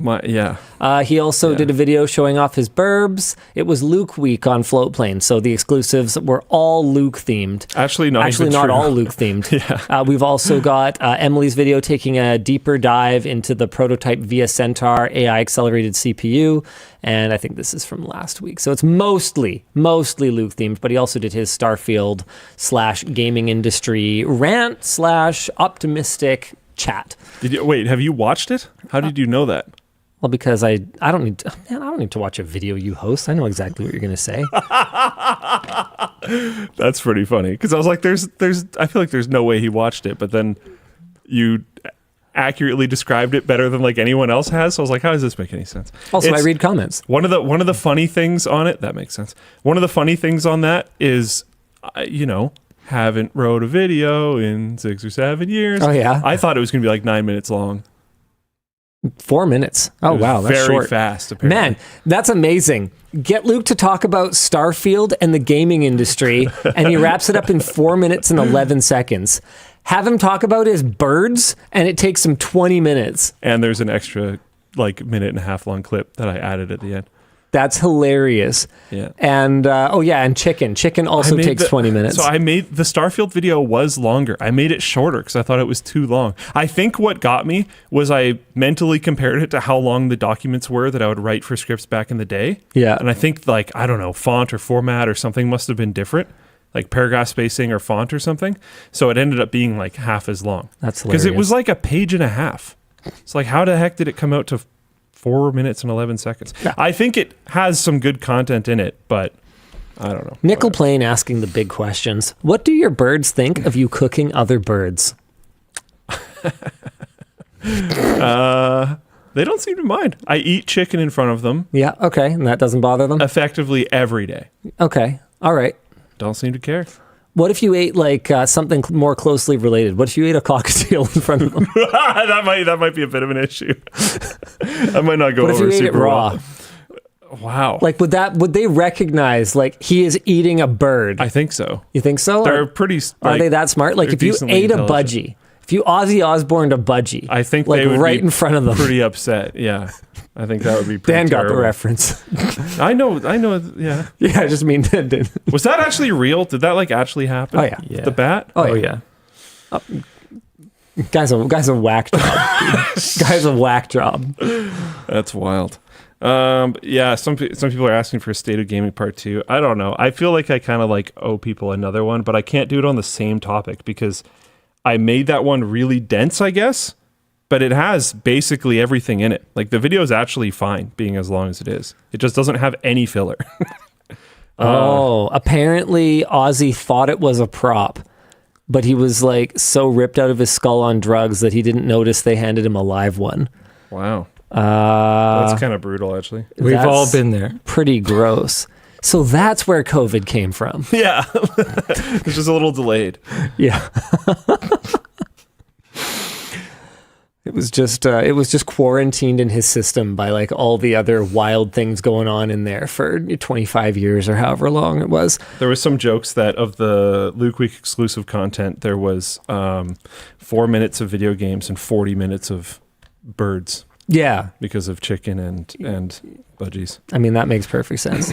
All right. Anyway, yeah, good week on Floatplane. Okay, Dan, want to hit us with another merch message? Sure. Good evening, LLD. I was interested in the Duvet that was briefly talked about a yearish ago. Any updates, or has it been crushed? Dead. Yeah. We actually still have literally $100,000 in alpaca wool. I heard about this. Yeah, so we do need to find something Anyone has to do any with bright it. ideas? Yeah, do you want an alpaca something? I mean, maybe we should just make a life-size alpaca plush and then just stuff it with alpaca wool and call it a day. We did You should merino make- underwear. What about alpaca underwear? Well, the problem is that it's loose wool because it was meant to be used as pillow stuffing, so we would actually have to get it You have like... to, like machine it. or Yeah, we'd whatever. have to get it, I don't know, yarned. Turned into Yeah, fabrics. whatever the weaving or process or whatever that is. What if you made like whale plushies and then just made them incredibly expensive because they're filled with alpaca wool? I mean, and have whales it's buy them. it's a possibility. Yeah, we could do whale plushies. We could do a Breadsaurus plushie, and just it's like sorry, it's $100 because it's full of alpaca wool, and also it smells for the first 3 days because it's full of alpaca wool. Like I don't know what to do with it.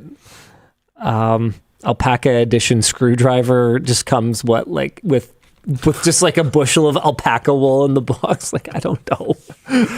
Yeah, it's just premium packaging. It doesn't make the screwdriver better in any way. Yeah, we've had it for like 3 years. Apparently it's been stored in a dry place, so it's like fine. It should be fine, but we do really need to just Are you put paying something storage in on it. that? Apparently somehow no.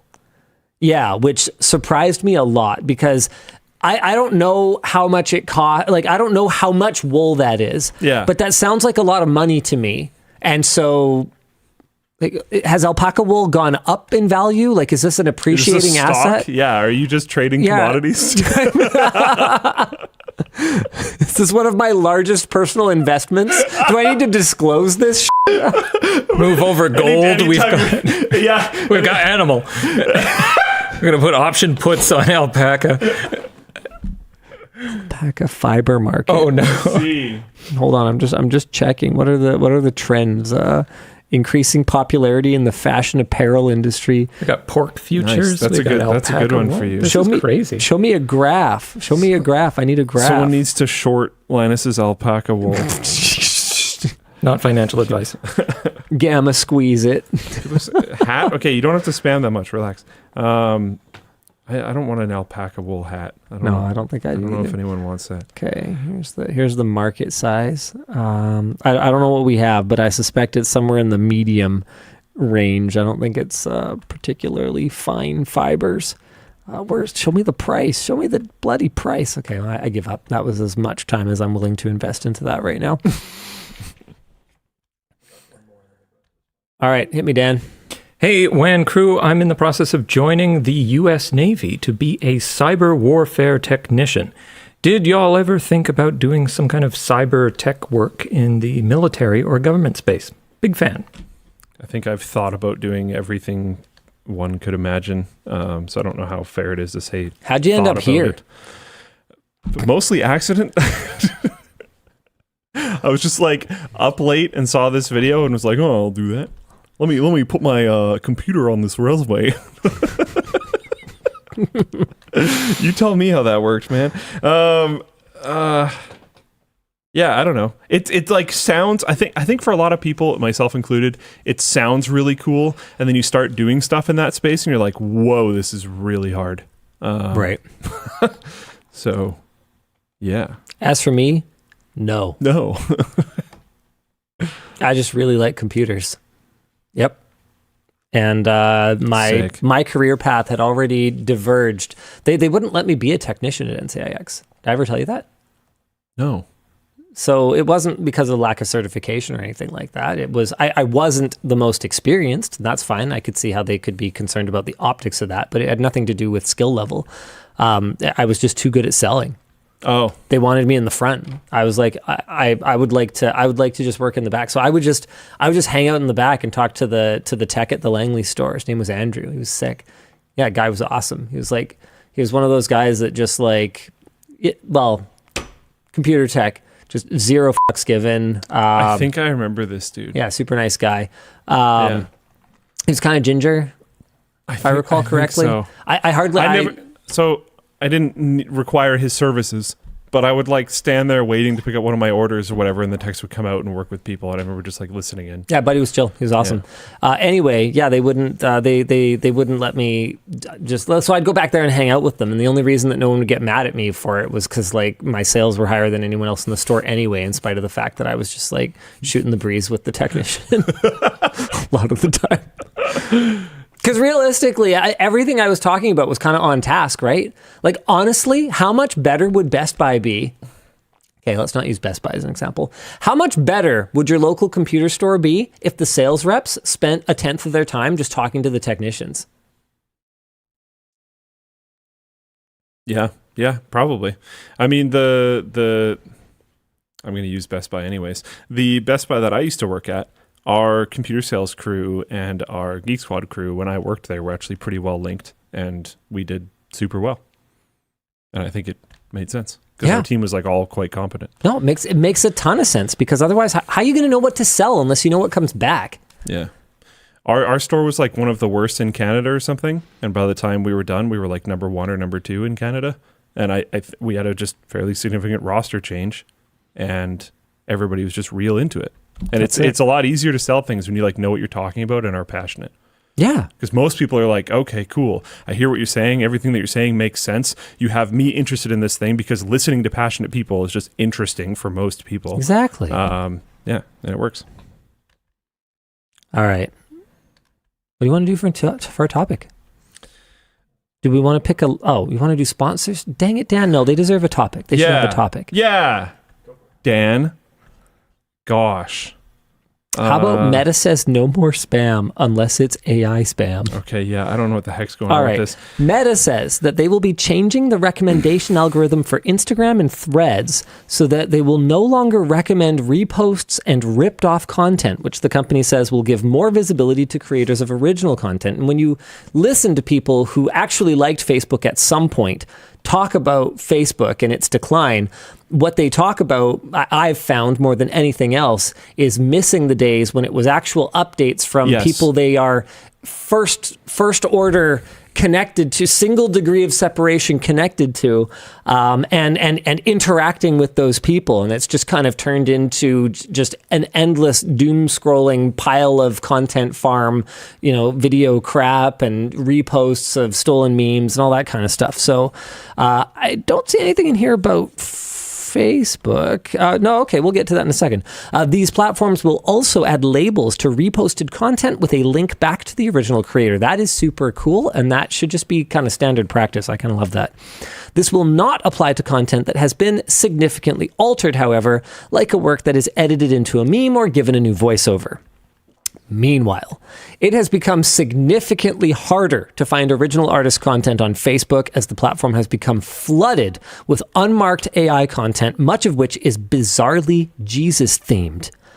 Meta platforms are likewise being flooded with tons of ads for NSFW AI girlfriends against Meta's own policies. According to Wired, at least 29,000 of these sexually suggestive ads have been published on Meta platforms. Meta's own AI has been acting oddly on Facebook, making weird, unsolicited comments on posts, including one incident where it commented on a parenting group claiming to have a disabled yet gifted child.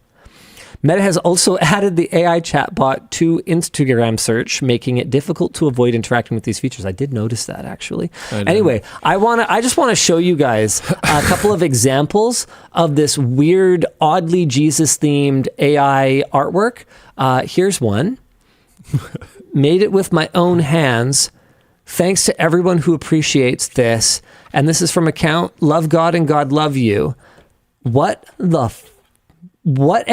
I looking at here? And why does this have 46,000 interactions? Yeah. How much of this is bot activity? 46,000 interactions, but only 500 comments. Well, no, that's an okay ratio. 46,500. Yeah, because an interaction on Facebook is so low friction.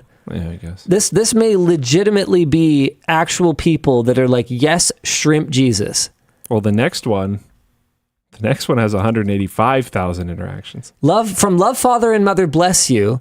Made it with my own hands. Thanks to everyone who appreciates this. They're doing it. The made it with my own hands thing, and both of these accounts after the ampersand, they don't have a space. I think this is the same thing. Oh yeah. Wow. Thank you, Professor Luke. No problem. You played Spot the AI. You won. No, I mean I think it's literally the same person behind it. Yeah. But I don't think an AI would just not put a space in the name. I think somebody actually just named this themselves.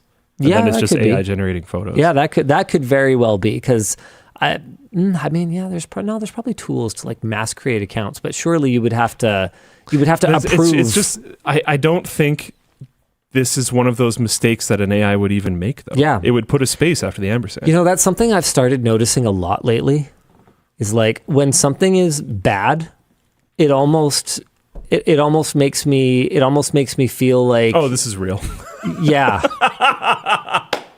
Because there's just absolutely no reason to make an error like that anymore. Yeah, exactly. I'm like, why did it happen twice? Yeah, the big question here, though, is who's the sniper? What? Oh. What do they have against Jesus?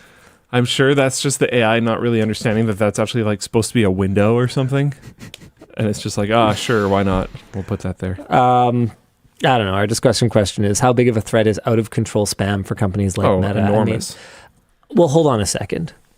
Because it's not like the lowest common denominator that are unironically interacting with this stuff can even tell the difference. So why does it matter? For their user base, what difference does it make? Yeah, but I think the whole, what is it? Is the Dan, you'll know. Is it fake internet theory? What is it? Dead internet theory. Dead internet theory? Or dead mall. Oh, this is hilarious. Okay, no, this totally makes sense. Yeah, Floatplane Chat figured it out. It's adapted for modern times. He didn't get crucified. It was Firing Squad. But that's what they're representing. Thanks, Floatplane Chat. You guys got this sorted out. To be clear, okay?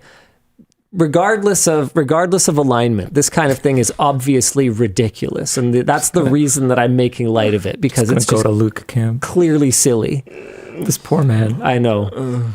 Is it hard? Sometimes. Is it hard? It's usually fine, but sometimes. Is it hard, Luke? Right now. Why did the right now make me understand? I don't know. Yeah. Made you think about it. This is bad though. Twitter is just overran by bots. Oh my! It's actually wild. Okay, anyone who claims to not be able to accidentally find pornographic material on Twitter, you are an actual liar, or your bar for what is considered pornography is extremely high. I was just looking at There's ads now that are I was looking at the Yard post that the episode that I was a guest on was up, and man, I wanted to see what the hidden for offensive content comments were, and one of them was just from someone very confused, which was kind of funny, and I do read those comments sometimes. And then one of them was, guys, if you're at work, do not unhide any hidden comments on that, because it's very definitely above your bar, whatever your bar is.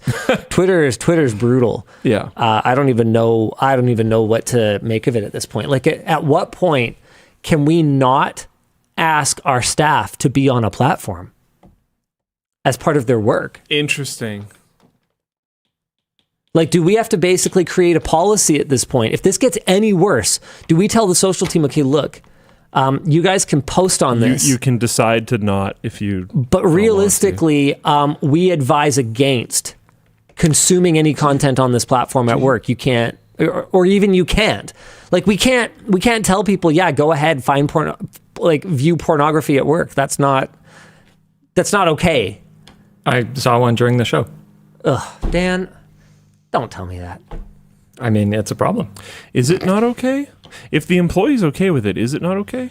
Yeah, I'm pretty sure it's not okay. I don't think it matters, because it all comes back to that question of the power dynamic. How do you work in that industry, even if they're okay, right? Even if they're okay, the fact that I told them to do it might put pressure on them to be okay.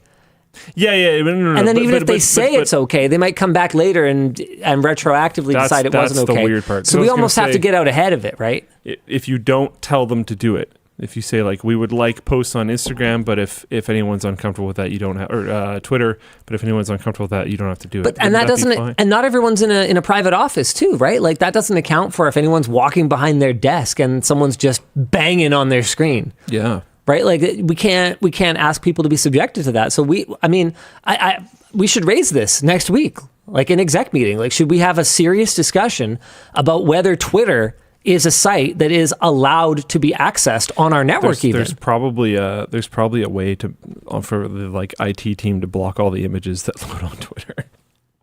I mean, I'd be interested in that as a solution. Yeah. How to safer work your Twitter account. Dude, this is ridiculous. It is actually genuinely getting like the fact that we even have to have this conversation, and you know what, we might not do anything with it. We might kind of go, the team might come back and say like, look, yeah, if you don't dig into the show offensive replies, and if we don't go on to any trends, like if we just kind of stay on our own replies, the trends are the worst fine. Yeah, the trends, man. You like, I'll also get it in the whatever the mixed news feed is. If I look at just my notifications, or whatever that section's called, like things that are directed towards me, it's generally fine. My mentions are generally fine. Yeah. Not always. But not always, yeah. But usually, vast majority of the time, it's okay. But if I look at the full mixed feed, it's like a pretty high percentage. Yeah. Walmart comes to... Oh, wait, no. Sponsors. All right, I'll do it. I'm doing it, Dan. Fine, Dan. The show is brought to you today by Vessi. You get what you want. Are we still playing guessing games about whether it's going to rain? With Vessi, great. You don't have to roll the dice on whether you'll have wet socks or not. You can just not. Not only do they look stylish, they're also extremely waterproof, according to Vessi. And being such doesn't mean that your feet have to suffocate thanks to their Dynatex technology. Vessi shoes are breathable, light, and stretchy. Their Stormburst line of shoes is great for slippery sidewalks and mossy logs on trails since they have extra traction. And right now you can get the Stormburst in a low top. So rain or shine, here or there, it's always a great occasion to wear a pair of Vessis. Go to vessi.com/WAN Show and get 15% off your first purchase. Vessi's one of those sponsors, man, that the first time they sponsored us was the first time I'd heard of them. And now they're huge. Dude, go to a mall. Yeah. It's like, whoa, there's really Vessis everywhere. Clearly nobody actually bought shoes at this mall. They bought them from Vessi. Yeah. It's wild. The show is also brought to you by Squarespace. Is your online business falling like a skydiver without a parachute? Well, that's a visual. They look pretty styling. You probably won't be winning any trust with that DIY website that you're so proud of. So save your time and everyone's eyes with Squarespace. Squarespace is an all-in-one platform with a variety of customizable themes for your website. With their award-winning designer templates, your business just looks so much more believable, whether you're a local business, blogger, or artist, or whatever you are. Squarespace has you covered. All the templates seamlessly work on mobile devices as well, and you can make changes with just a couple of clicks. No more confusing coding. And with the new client invoicing functionality, you can communicate with clients, organize your work, and collect payments all on Squarespace. Plus, with 24/7 support, someone will always be there to answer your questions. So head to squarespace.com/WAN Show and get 10% off today. The show is also brought to you by Manscaped. There is nothing scarier than a swimming Sasquatch. And that could be you if you don't use Manscaped. It's time to trim your hedges with Manscaped's Lawnmower 5.0 Ultra. It comes with a trimmer blade and a foil blade. They're interchangeable, letting you choose if you want just a little trim off the top or a smooth finish. And it's got a waterproof IPX7 rating, so you can get your business done in the shower. To make trimming even easier, its LED light lets you see right through the shrubbery, and it's portable and can be charged conveniently with a USB-C cable, meaning you can whack the weeds anywhere you might be. And that's not all. Manscaped offers all kinds of grooming tools and formulations, and you can save 20% with code WANSHOW at manscaped.com/WAN Show. All right, do you want to do the Sonic one? I want to talk about your face for a second. You want to talk about my face? Your hair's coming back in. Your beard. Oh, I didn't shave this morning. I shaved last night. So this is a fun one. That facial treatment that I did, apparently it stimulates hair growth. Oh, So my beard's been like, if I don't shave for like 36 hours, like I look like a mountain man. are you just gonna let it go? Oh no, I am. But I got to finish my paint job. Oh, Yeah, my motorbike paint job Right. got kind of interrupted by Yeah. Plouf's car paint job, which, by the way, have you seen now? yes, he pulled into work. What do you think? It's not as striking as the, You know what? the hot pink. I kind of got cold feet, and I wanted it to look cool It looks pretty cool. instead of just like but an acid it's trip. not. Yeah, it's not the acid trip of the original. No, The original it's Lambo. pretty cool. But it's cool. I reviewed the video, by the way, right before WAN Show. It's great. It's significantly more like, livable than, than the first one. Man, his car Oh is my like God, so sick. annoying. And I loved the way that Alex framed the intro. So we added better headlights, acoustic dampening, we added power locks, power windows, and we did all of those upgrades for less than the price of a single monthly payment on a brand new Civic. Whoa. Yeah, I thought that was such a cool way to frame it. Wow, that is a really cool way to frame it. Yeah. And we pulled I'm it off. immediately interested in that. Yeah. That's awesome. Yeah. Good job. The paint job was several payments. But don't worry about that. That was gratis. But you don't have to paint. That your was car. for fun. Yeah. Exactly. Yeah. That part was just for lulz. Ton of fun, and I learned a lot. We used a high build primer by accident. It's one of those things where like I wouldn't have bought that one, but I could have saved it by doing some research and using some reducer in it, which I had on hand. But I was just like, I mean, probably this will be fine. And I started spraying it. And that's why it has that like texture to it, because my gun is rated for maximum 9 PSI.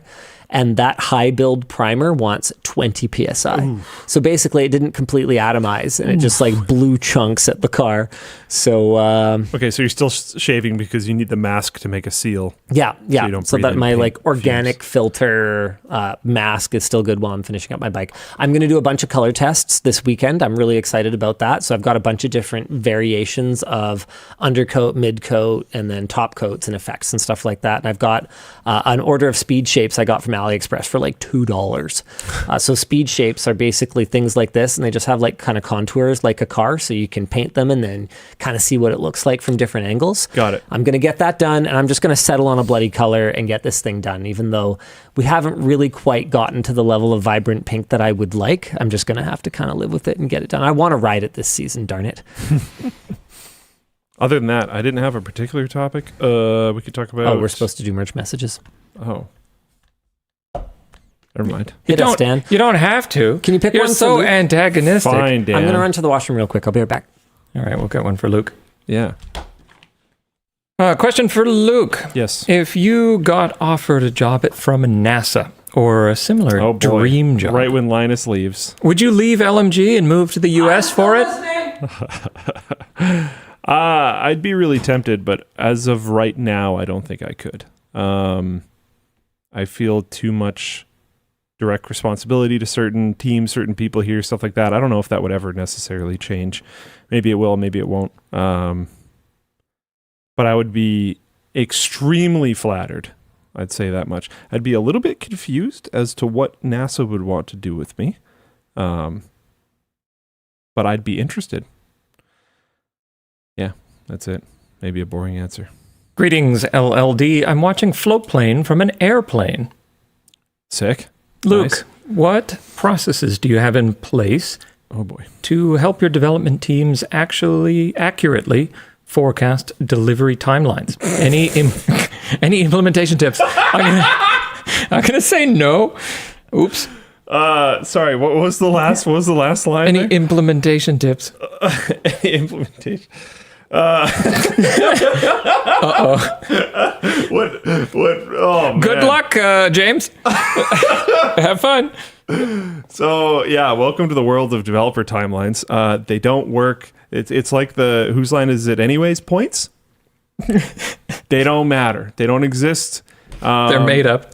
They're made up. You start getting used to different people on your team and like how good like that person is at estimating time. Some teams can find systems like they'll start like point scoring things, and a lot of teams will use different types of point scoring that they can have. People saying Scrum for the win. Yeah, good luck. That doesn't. I don't find personally that Scrum actually helps you. There's a lot of issues with Scrum in my opinion, but I don't actually find that Scrum itself helps you estimate actual completion time of large projects that need multiple scrums to actually like be completed. Like maybe, and I mean you estimating the amount of time that it's going to take at the beginning of the project, because some people will cheat and be like, well, we know how much we can do roughly every 2 weeks, and then that's slightly inaccurate every time. So by the end, the assumption we made at the beginning is really wrong, but our assumptions along the way were pretty good, so therefore we did a good job. And it's like, well, no, because we're talking about the assumption you made at the beginning compared to what the reality was at the end of it. Anyways, but you can do like the best one that I've heard of is when teams start looking at jobs and they do a point scoring thing. So they try to assume the amount of like blocks of time that something will take. So they don't do it by hour. They do it by like half day or full day or something like that.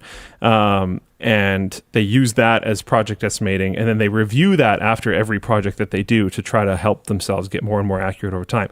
That is helpful for teams that often do at least somewhat similar things. If you're constantly doing very, very different things all the time, it's still going to be really tough to estimate.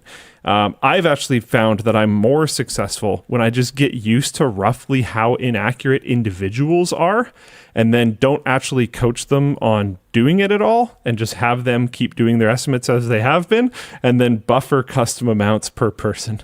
And then I've found that's actually pretty good. I'm pretty accurate that way. As a blanket rule, I always add either 2x or 2 weeks, whichever one feels more correct for the situation. Add 2 weeks to it, or double the amount of time that developer says they think it'll take. A lot of developers are a little bit overconfident, or don't necessarily fully consider testing time, different things like that, needing to go back and refine things or whatever else. So just give them a little bit of extra time, because you don't want them to, you don't want the blow of like, it's late, we need it now, when they actually just want to do a good job. So someone in Philippine chat just said, as a dev, I always feel bad when I underestimate time. Exactly. So if you're leading devs, try to set them up for success by hopefully putting them in a situation where that's not really going to happen, by buffering for them. One of the best ways to do this is not actually share the full communication with either end. Don't tell the devs that you buffered extra time for them until they run out of time. And don't tell the people that you're agreeing to do the project for that you buffered any time. Just tell them the buffered amount. And then you end up delivering a little bit early. And then when the dev ran out of time, you can magically give them extra time. And then everyone on each end is happy, and you just, it's all fine. So basically your career advice is lie through your... Oh. So basically your career advice is lie through your teeth. No, it's just correctly estimate and know the people that you're working with. I see. Yeah. All right. Hit me. Is there one for me, or are you guys done? Yeah, sure. I got one for you here. Thanks, Dan. Let's see. Did you obtain any patents for your cable management designs, or did you figure that if they get ripped off, it'll likely happen in China, where all bets are off, and decide not to bother? It's a combination of things. One, that second thing you said, yeah, I mean, realistically, what are we going to do? Go after a Chinese company? They don't care. Their government doesn't care.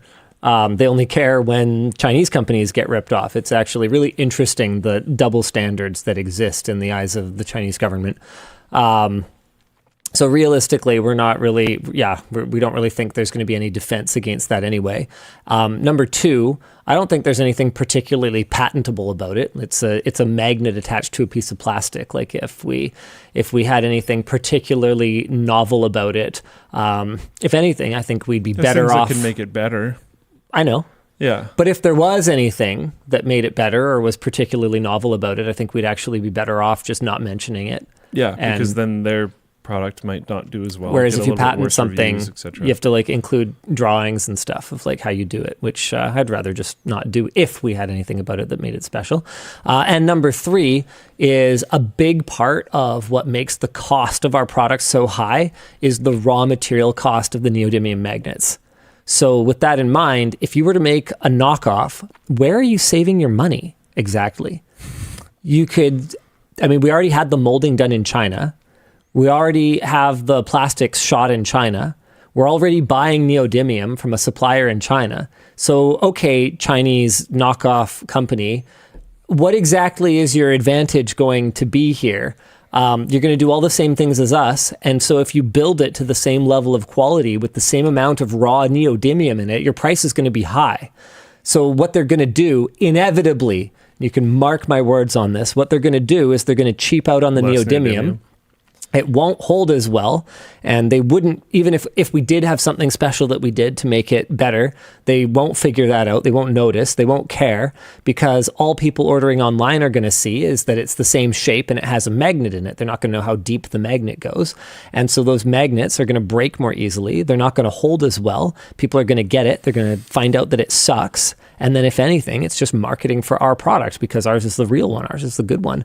So we didn't really see the point, because it's a really great product and it's quality and it's selling really great. So yeah, we'll see how it goes in the longer term, but no, I'm really not that worried about it. The only way to compete with us on price is to make a crappier product. Good luck with that. Got him.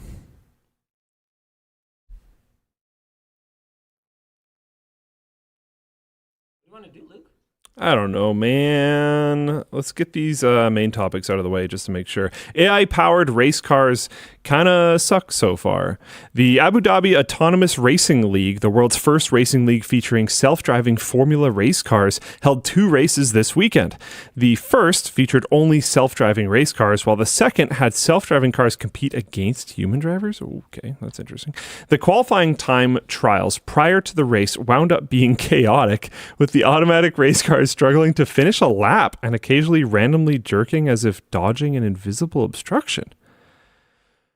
That's actually weird. Multiple cars spun out and at least one hit a wall. Did they not test this at all? Here's from the article. What? Here's from the article on The Verge. Watch this car. Woo! Whoa! Hey, yo, hey, yo, hey, yo, how you doing? Huh. This is great. Hold on, you're about to watch a car turn into a wall, I think.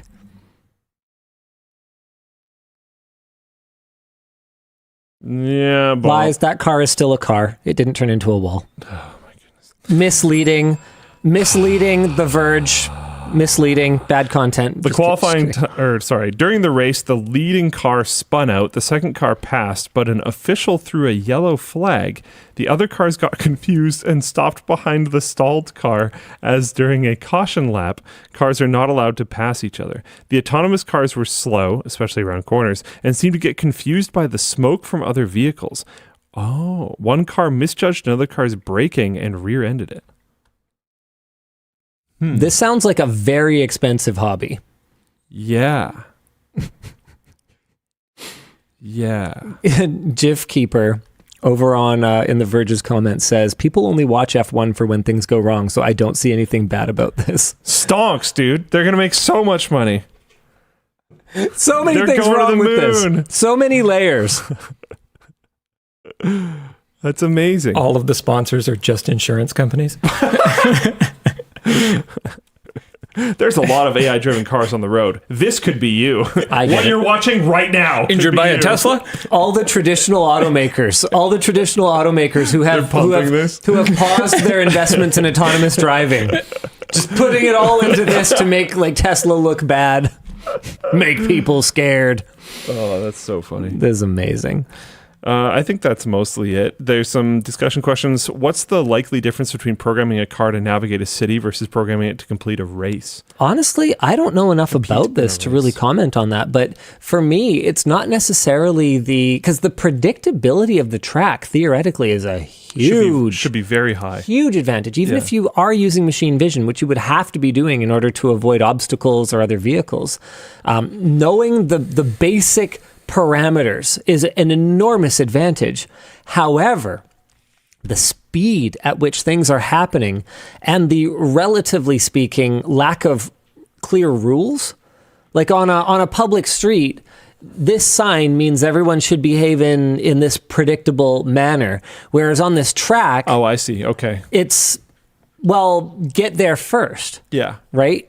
And obviously, they're going to program in some rules because they don't want their expensive machines to just get exploded. Randomly turn and drive into walls. But I mean, we've absolutely, speaking of randomly turning to the left and driving into walls, this thing. Like, racing all comes down to, your risk to reward tolerance, right? So this is one of the most, I'm not into racing, but this is one of the most amazing moments in race history. What is this?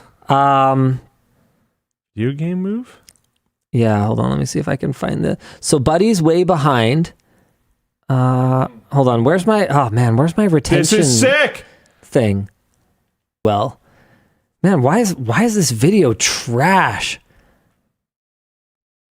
Well, anyway, yeah, I can't find it, but yeah, unbelievable. Oh, apparently it's now banned. Yeah, makes sense. Hate for anything interesting to happen. In all seriousness, though, that is crazy dangerous, and nobody should be doing that. Okay, here we go. Here we've got. This is a dash cam. Here's a dash cam. Voting yes on that one, Dan. Look at him go. See you later, buddy. Wow. So even with all the friction, yeah, passes like 6 cars in the corner. Wow. Yeah, absolutely wild. Kinda but I don't know, man. Like, a machine can't run that risk. How's it going to make that decision? How's it going to think creatively like that? Very few people do that. I think that's true. He apparently pulled 8 Gs. Wow. Wow. I wonder what kind of chances there were for him to just like break his car doing that. Lozerth says, I'm a fan and watched it live. He literally just tried a video game move like he used on PlayStation.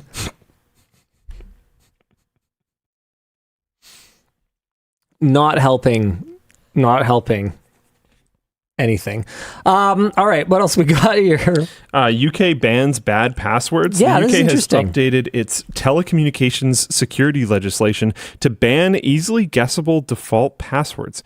Now manufacturers will need to ensure their devices come up with a randomly generated password, or that they can generate a random password upon setup. Oh, default passwords cannot reference okay.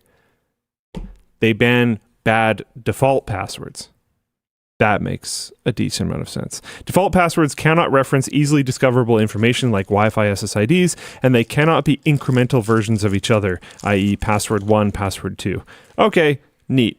So I would just like to say that I kind of hate this. Why? As a technical user, I really like it when my default password for everything that brand is just admin, because often I am resetting something multiple times and going back and referring to the 14 random characters, uppercase, lowercase, special character thing, and entering that on my stupid phone because my laptop that I'm using on site today is out of battery. Like, I can understand how it's annoying. Situations where this will be extremely annoying for me, but it is 100% the right thing to do. Yeah.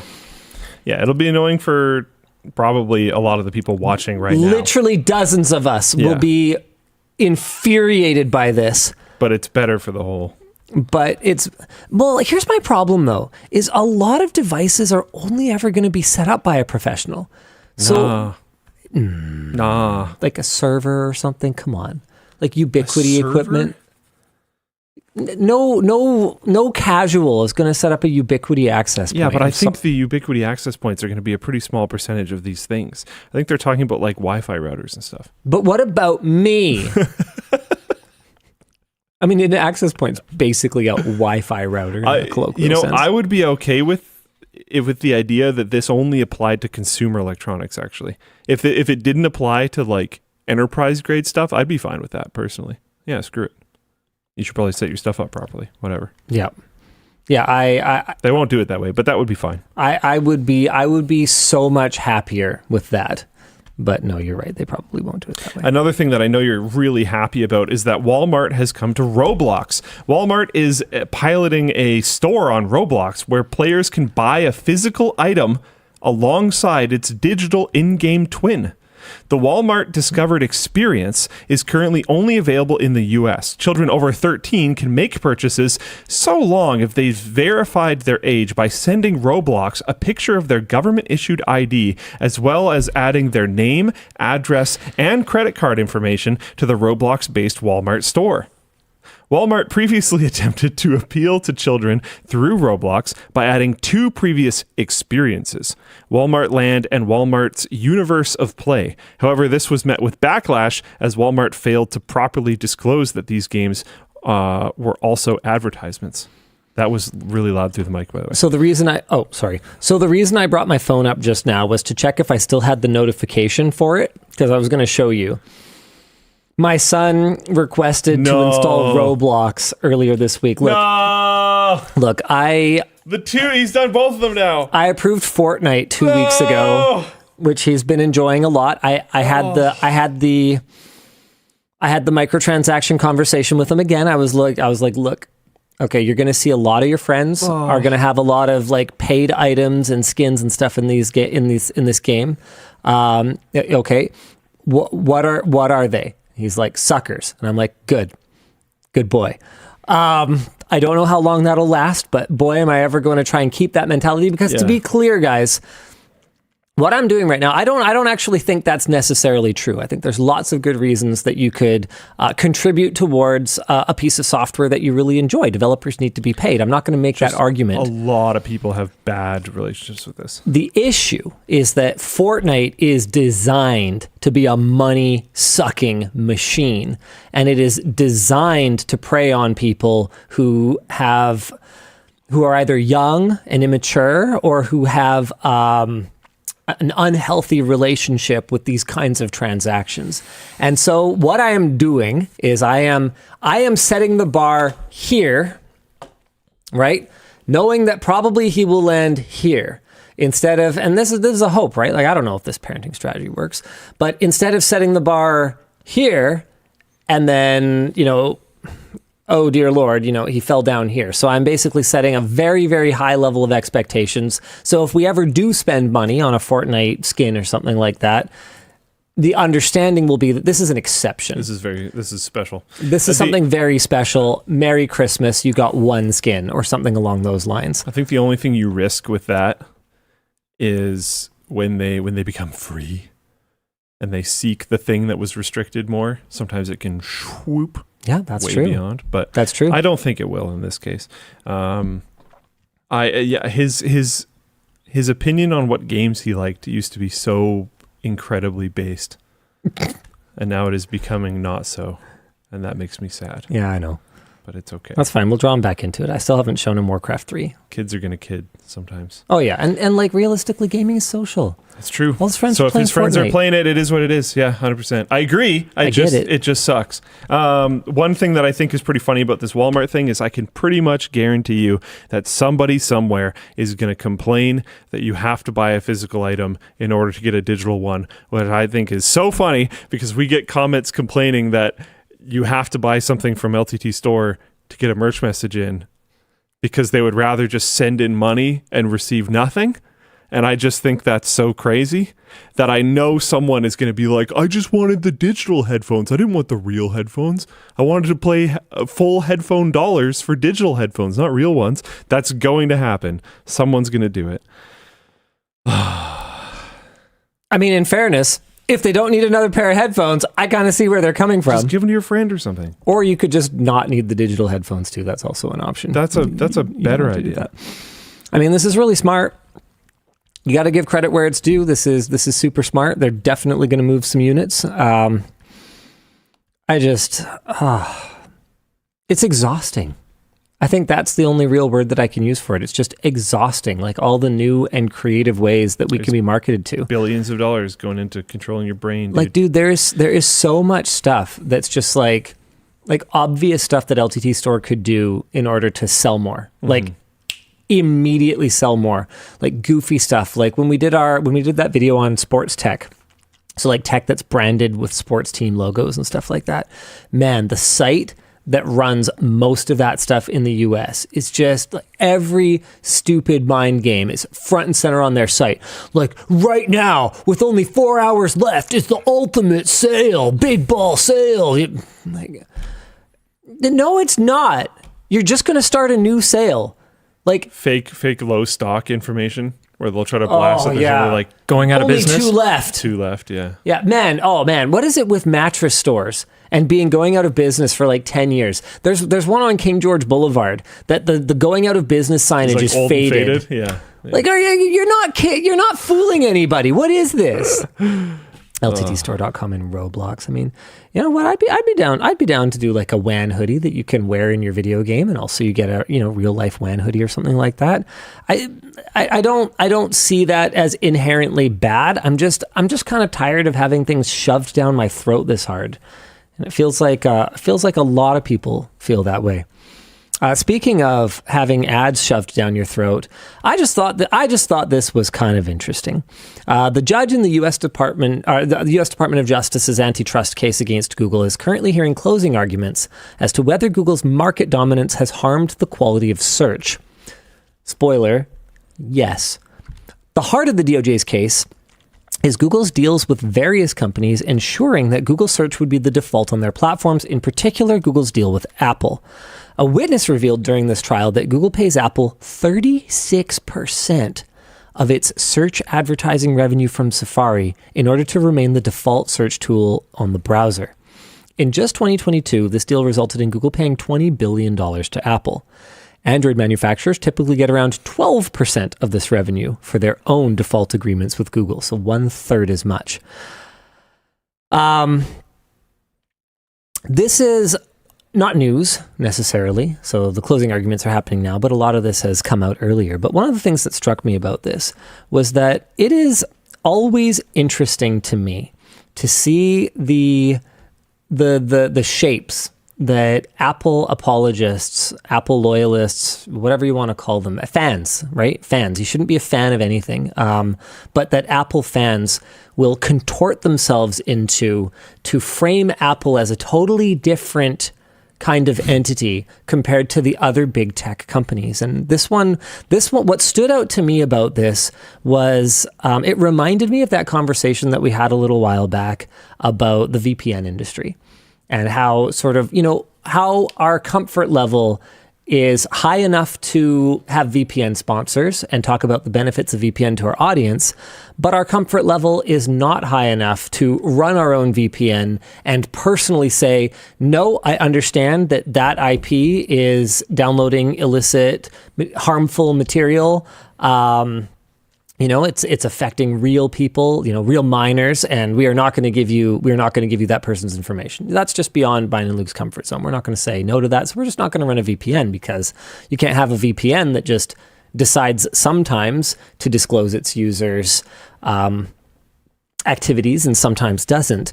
But it reminded me of that conversation, because I was looking at this going, how can Apple and Apple's users look at each other, across the table and go, I am so protective of your privacy. I care so much about it that it is central to basically all my product messaging. And for you to sit there and believe that while I am collecting $20 billion a year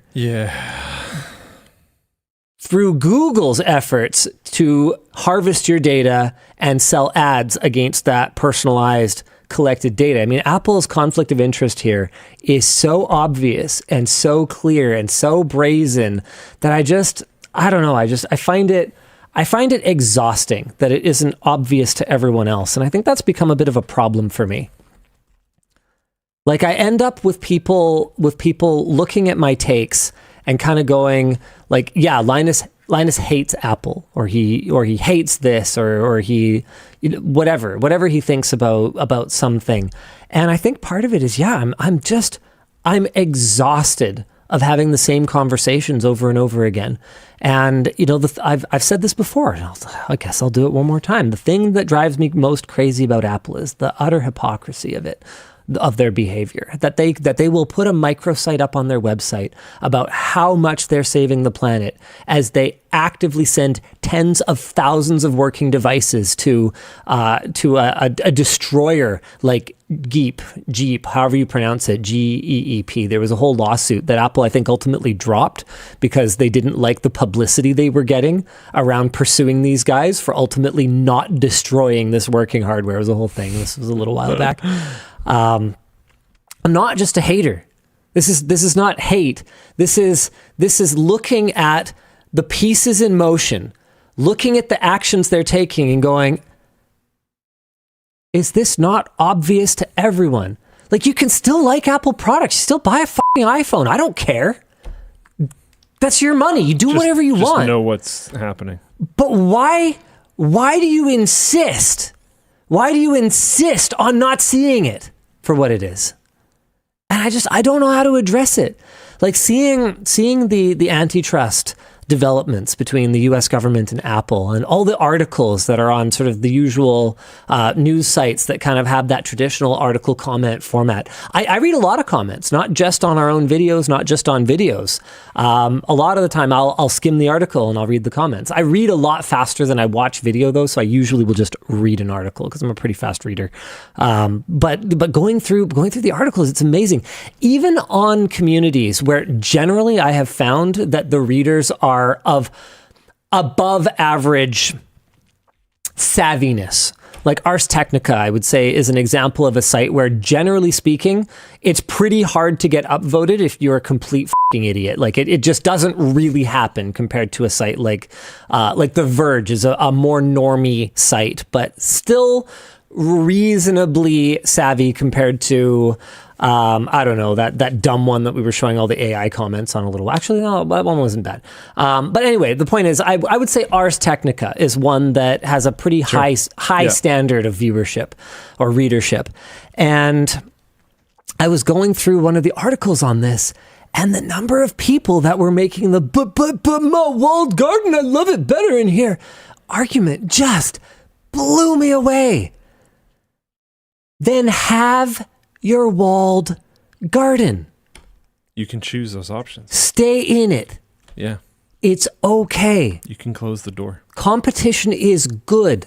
That is a universal truth, and you will not be able to argue that point with any degree of success against anyone who isn't a complete NPC.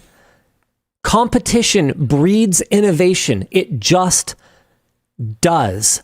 And companies that are not forced to compete will abuse their... Okay, let's not say monopolistic, because that's a big part of the argument.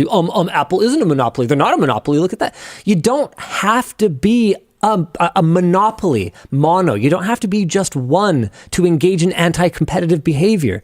You can be a regional ISP that is stomping out even smaller competitors. You are still engaging in anti-competitive behavior, even if there's half a dozen other ISPs in the country. That's not the point, right? That there's just one.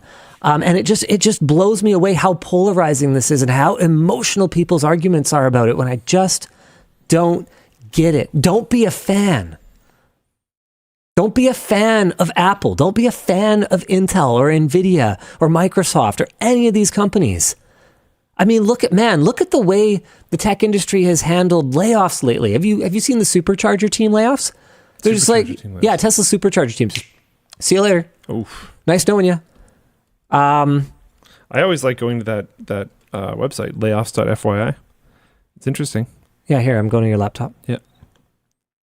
In 2024 alone, 279 tech companies have laid off 80,230 employees.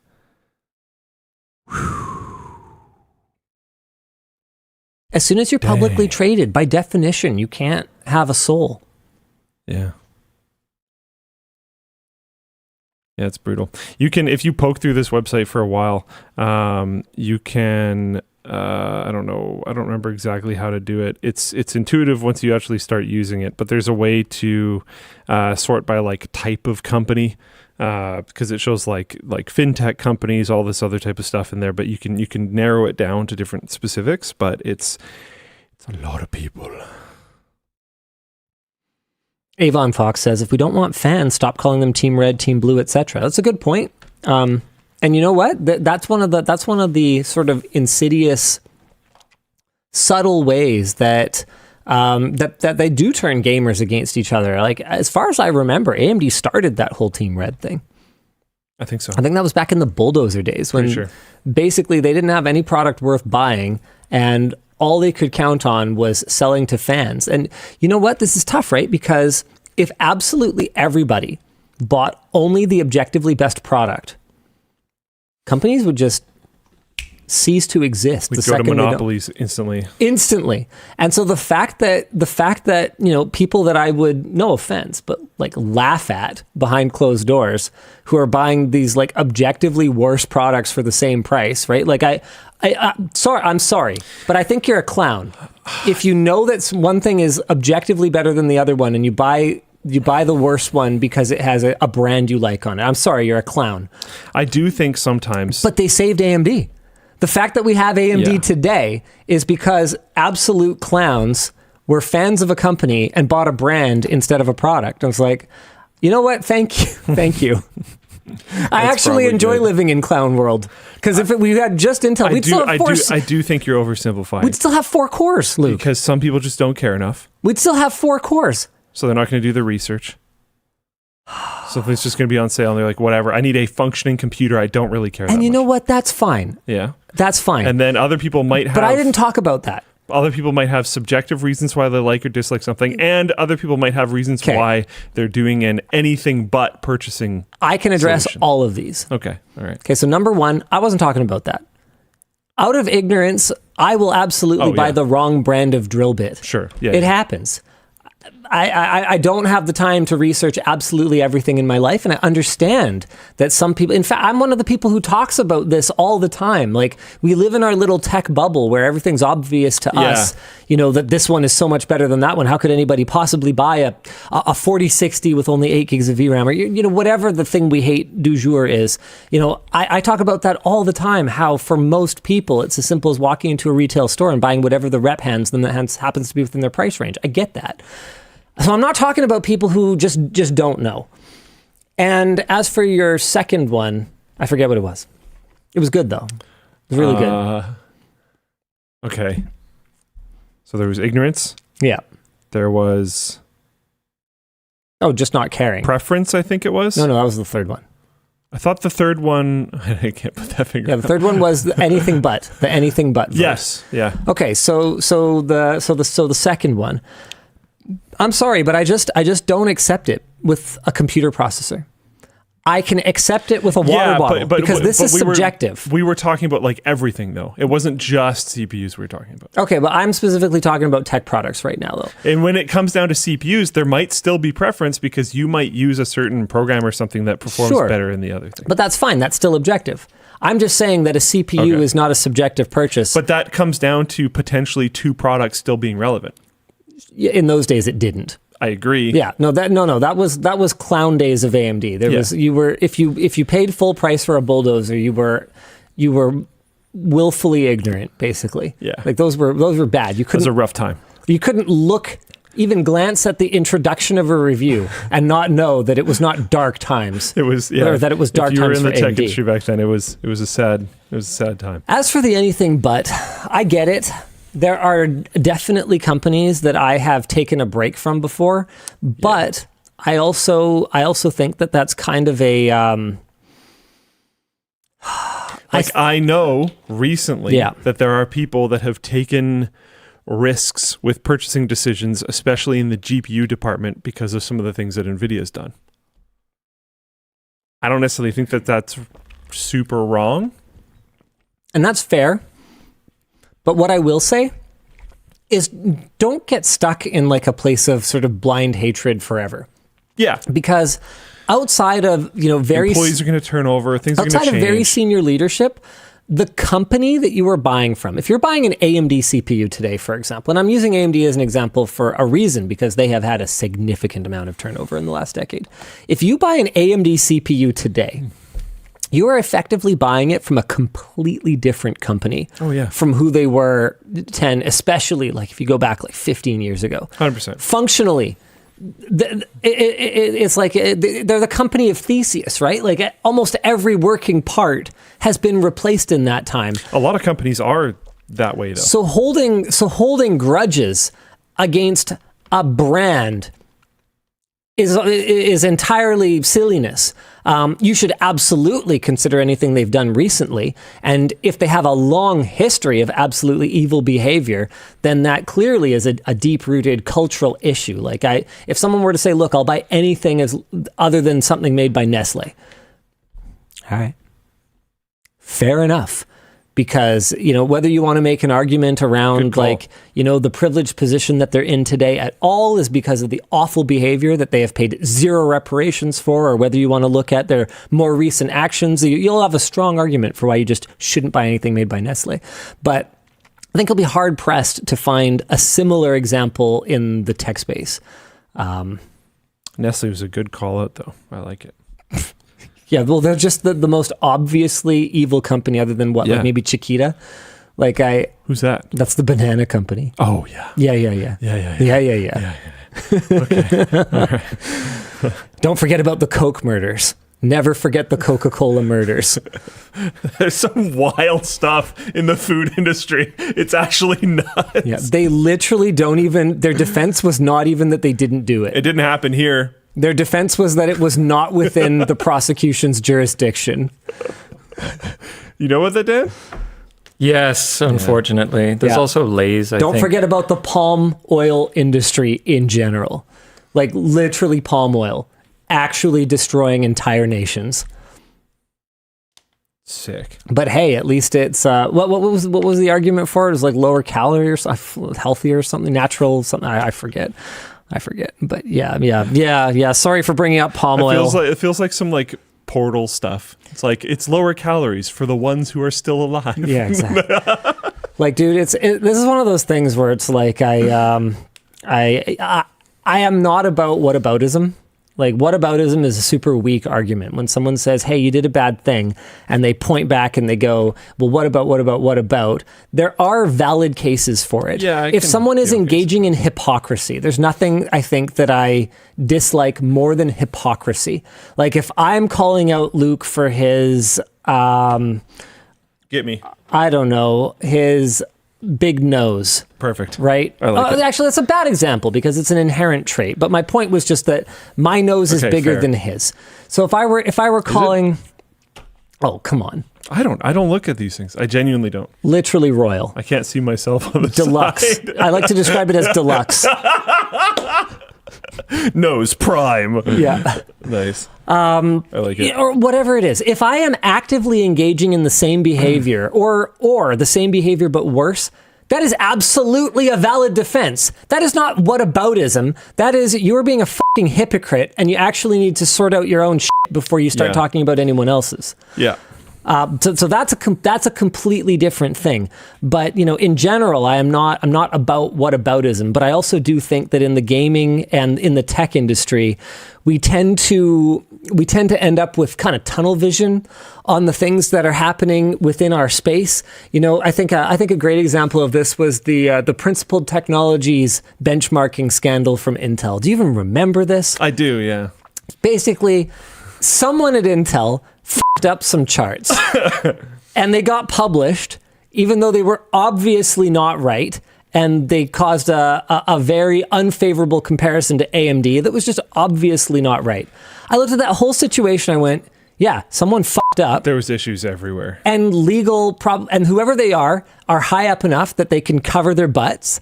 And trying to deal with it, they did a pretty bad job. And legal probably came in and said, look, if we say anything, we open ourselves up to a bunch of legal liability because we acknowledge the error, which would mean that AMD would have grounds that we have effectively admitted that we are guilty of doing this, when in reality, it was probably just some dumbass like on the marketing team that didn't realize that this was a problem. Because I promise you, none of the technical people. I thought there was more stuff like a test bench hidden under a table and all these other things. No, it was just, I don't remember. Maybe this was some other thing. It was a small enough thing that it could have easily been coordinated by like one or two people who just. I remember that part. Who were just dumb. Sure. Just plain dumb. It's been way too long. And probably didn't listen to any of the smarter people who absolutely know better. I mean, that's the thing about organizations. As an organization can do something that was actually just a couple of complete fucking idiots. Or just like a wicked miscommunication. Or a wicked miscommunication. I don't think that one was a miscommunication. I don't think so either. I'm just saying like, there's a lot of ways for this to happen. I think it was someone with too much power and who was arrogant and who didn't understand. I think it was someone who's being paid more than their understanding of the technical details of the product is what I will say. And, you know, the way that people kind of blew up about this and the kind of conspiracy theories that were spawned from it, I was like, look, man, you guys never heard of Hanlon's razor? You know Hanlon's razor, obviously, right? I didn't know it was Hanlon. Yeah, never attribute to malice what can be adequately explained by stupidity. Yeah, it is Hanlon. Cool. Yeah, I know. Hanlon's razor. And I never got anyone from Intel to confirm my version of the story, but what I did get was I got on a call where I said, look, tell you what, how about this? Tell me that what I'm saying is wrong. And I finished telling my story of how I kind of assumed it happened. And then just no one really responded. And then, well, this was one person that was talking to me off the record because they were just like, you know, look, I don't want people thinking that our whole department is like evil people. Yeah. And they were basically just like, well, this has been a nice call, and I'll talk to you another time. Because it's just obvious. If you understand the human elements that go into something like that, it's easier to pick it apart, because the idea that anyone is organized enough to have coordinated that as like a campaign, I mean, it's silly, right? Like it's. I think just while we're on it, I think Hanlon's razor has a dangerous side of it, which is where if you start overly making people innocent, you make yourself very vulnerable, because there is a lot of malice. And that is true. And you know what? I have multiple times in my life ended up in a bad situation because I have a tendency to attribute to misunderstanding as my default. But you know what? I just don't think I can live my life the other way. No, I think, and I'm usually right. I agree, and it's you know, defaulting to malice. You're not gonna have any friends, and your life's gonna suck. But you just do also have to be aware that there are malicious people out there. Absolutely. And you can't just like be blind to it forever. I want to show this real quick before we get off the topic by tangenting too hard somehow. That if you've heard all this and you know you still might be into the whole teaming thing, you can jump on AMDFanstore.com and get yourself some $8 AMD team. Should say AMD clown tags. Team. I don't know, like red nose team. Nice. In the defense of the cycling jersey, I'm pretty sure Intel has some jerseys as well, don't they? From something? Oh, probably. Yeah. Nice. They don't have that many products. A $50 waist pack. $60 waist pack, sorry.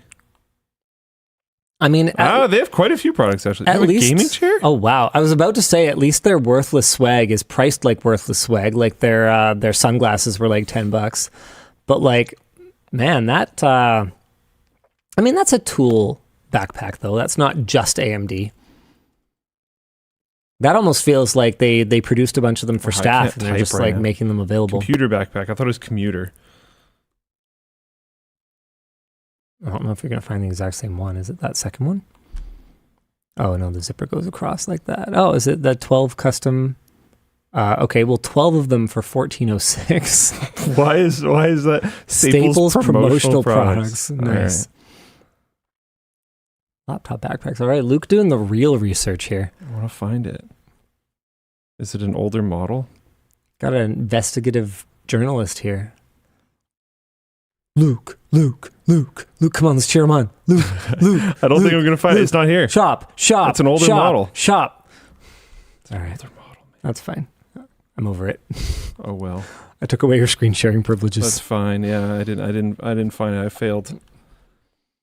I'm still looking. I don't even remember what our topic was, but basically don't be fans of like especially public companies. Yeah, please. if you're gonna act like it personally, just don't act like it publicly. I mean, I guess that's an option. Like there's been Ooh. Speaking of companies you should not be a fan of. Ooh. Ooh. What now? Uh-oh. Ooh. $55, hey? All right, well, that's a good markup. Pretty solid. Solid markup. Oh, $40. $40 for a decorated sample, though. That's to order a sample.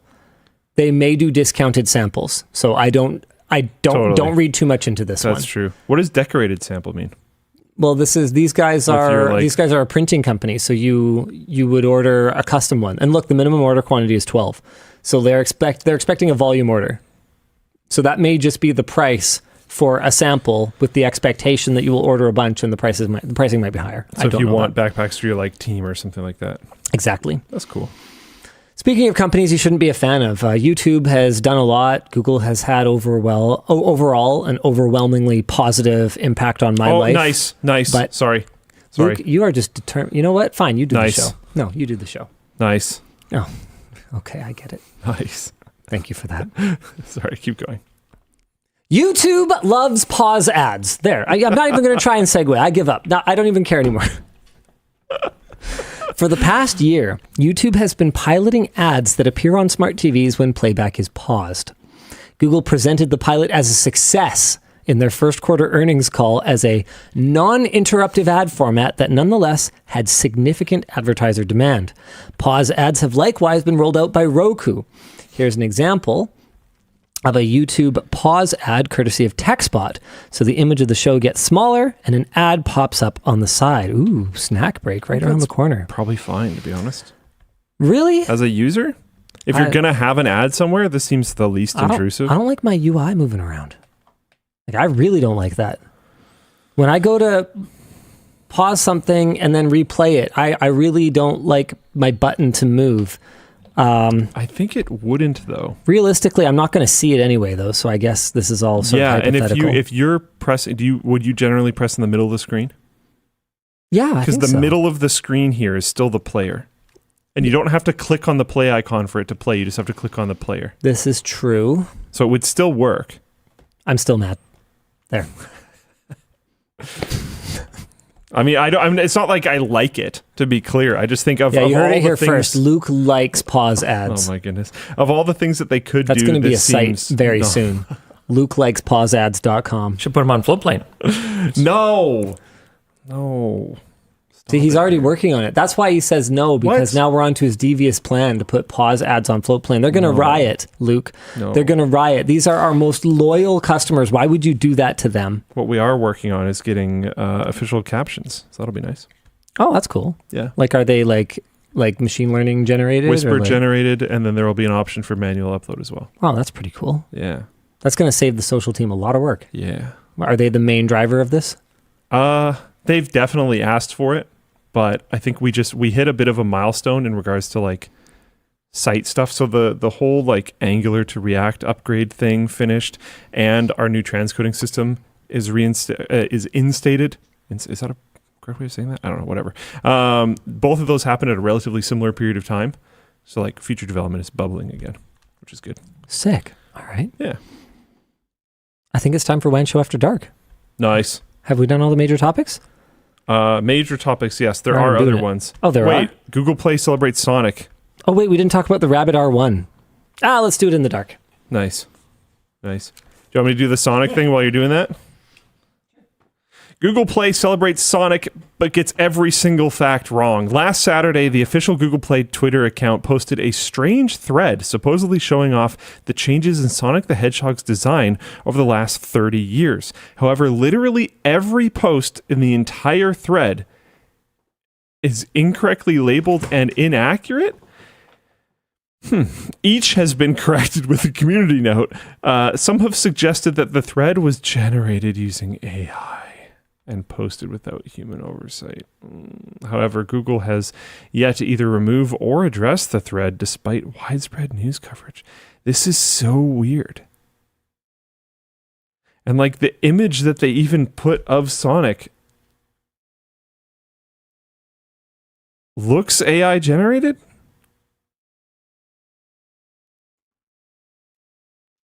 I don't know. Where's the shadow over his... This is Sonic arm as he coming appears from? in Sonic Boom. Never mind. It's possible that Google Play have confused it for the game Sonic CD, which did release in 1993. The reason why I said that is because his hand here, which is like placed on his hip, is not actually touching his hip. So I was like, maybe it's some AI stuff. But this Engagement bait. Engagement could be a bait. shot from inside the... I don't think so. I actually don't think so either. It's weird. I think it's just shockingly poor. Again, Hanlon's razor. I think it's just shockingly poorly researched. You don't think it's AI stuff? No, I don't think so. I think this is too wrong to be AI. I don't think an AI would get everything wrong. Like what It could AI? At least some stuff, yeah. What AI did they use for that? Yeah, fair enough. I don't think I believe that. Yeah. All right. U.S. government adds foxes to AI henhouse thing. Whatever this means. U.S. Homeland Security has created a new Artificial Intelligence Safety and Security Board, which is intended to meet once every financial quarter to discuss practical recommendations for the U.S. government on how to best manage the threats posed by AI development. Yeah, let's meet once a quarter. Nice. No, this is great though. The board has 23 members, including Sam Altman of OpenAI, Satya Nadella of Microsoft, Sundar Pichai of Alphabet, and Dario Amodei of Anthropic, as well as Jensen Huang of NVIDIA. There are also representatives from Adobe, Amazon, AMD, Cisco, IBM, Delta Airlines, and Northrop Grumman. This has led to criticism of the potential of regulatory capture and excessive industry influence. Seriously, your AI safety and security board is basically just made out of companies that profit from AI. So the U.S. Homeland Security Brilliant. has Go created America. a new Artificial Intelligence Safety and Security Board, also known as a pre-planned lobbying meeting that happens once a quarter so they can make ridiculous amounts of money. Also, I love that they have Sam Altman and Satya Nadella in the same meeting as if they're representing like two very distinctly different companies when it's like, sure. Now, there are other members, mostly civil rights experts, academics, and politicians, though there's the odd inclusion of Vicky Holub, president and CEO of Occidental Petroleum, an energy company that is interested in incorporating AI. Just interested. Our discussion question is, what is a good amount of industry involvement to have in these kinds of oversight/recommendation bodies? I mean, obviously you have to have some, because otherwise you watch the average politician try to talk about cutting edge technology and you just about die, right? Like it's... What would you think about a rotating seat? Yeah, I could see that being kind of interesting. Because I could see being frustrated, like, if you're not one of the companies that gets selected, but you're like trying to fight against some of these companies. And then hearing different corporate voices from time to time means with how little these guys are aligned with each other on, there's certainly the opportunity to learn about their businesses without being unduly influenced by their businesses. But this seems hilarious. Like just laughably one-sided. And good luck with that. All right, time for some merch messages. Yeah. Sure, we got a few here for you. Oh, this should be a good one to start on after dark. Hello, WAN.dll. Last night, my fiance almost puked her stomach out. What was the situation where you were most worried about someone? I'm waiting for my backpack to be shipped. Which variant I'll get? Childbirth. Yeah, that makes sense. I was deeply worried. Yvonne's first labor was over 24 hours. And it was a grueling ordeal. Neither of us slept. And our first child was in the 99th percentile for head circumference. Have you ever seen Yvonne? I mean, That's unfortunate. I was on the Yard podcast and I described her as good breeding stock. But that doesn't necessarily mean that she has 99th percentile head circumference hips. Yeah. So that was why she ended up with the old on the first one. Thankfully, she was able to safely. When do you make this? Maybe too personal. I don't know. When do you make that call? Like, because you said 24 hours. The baby's heartbeat started to drop, or the blood pressure, or maybe it goes up. I forget what it is, but Something basically, happens, some measurable metric. Baby was in distress, and they hucked her on a gurney. And this is actually how she lost most of her jewelry. because we put it all in a bag because you're not supposed to wear jewelry during an operation.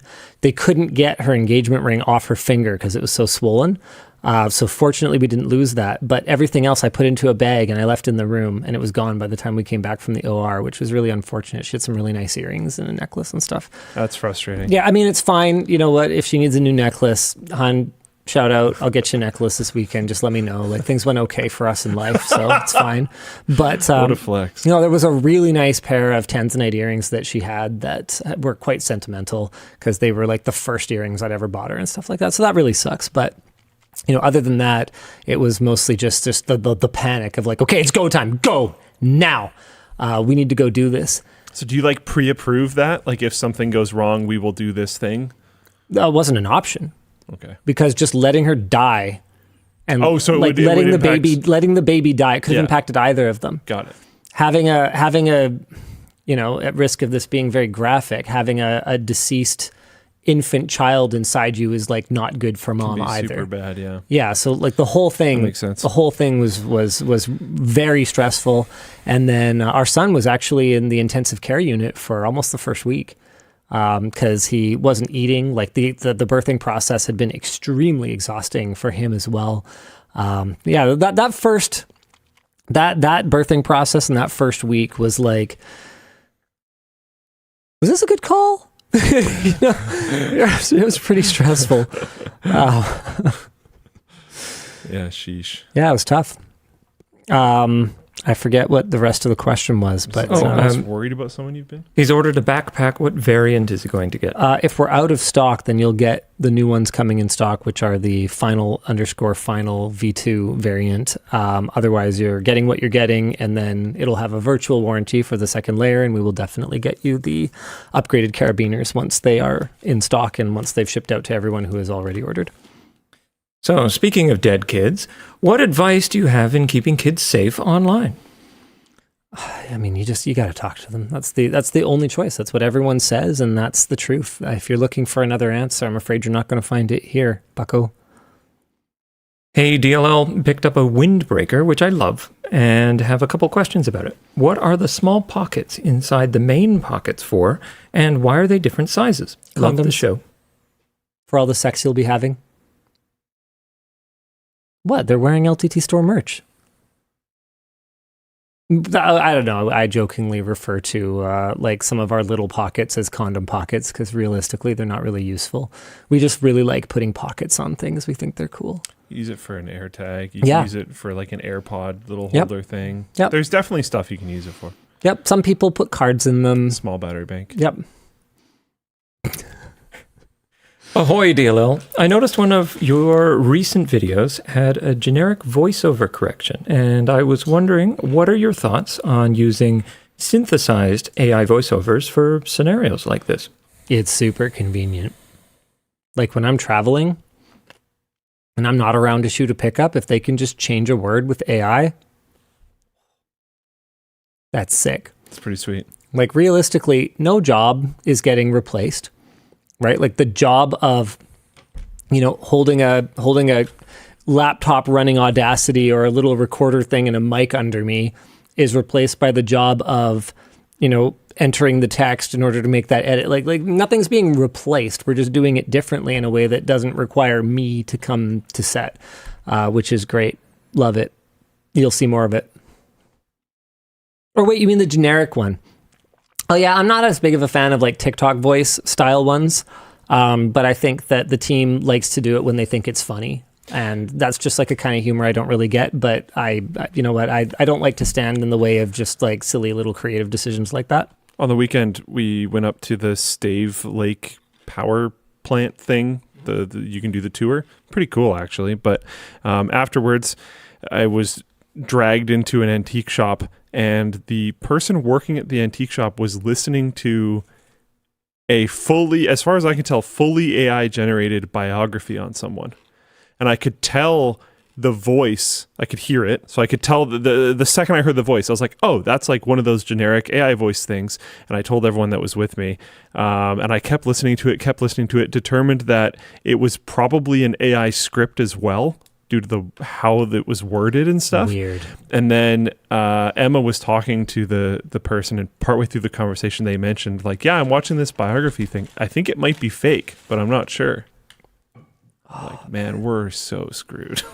By the way, Cypherin in Floatplane Chat says, why does everyone keep trying to pretend jobs aren't being replaced? Seems silly to pretend it's not going to happen. He's not doing that. That never happened. Context matters, for crying out loud. Why are you trying to pretend that he said that? I'm talking about a very specific thing. When we are making an edit to our video with our team doing the work on our product, like it's that is not a case where AI is taking our jobs. But that doesn't mean that I'm saying that isn't going to happen. Absolutely, it's going to happen. It's happening now. It's already happened. And it will continue. For Live, Laugh, and Dove, if you could eliminate all of one cuisine from each other's diet, which one would the fight for the most? Oh, I mean, Luke would not allow me to cut chicken out of his diet. I might as well tell him to just cut off his own head. What would I do? I don't know. Probably die. Well, you'd waste away first and then die. If my diet had to stay exactly the same, like if I didn't get to change anything and you were able to remove chicken, I might actually just eventually, Budgies?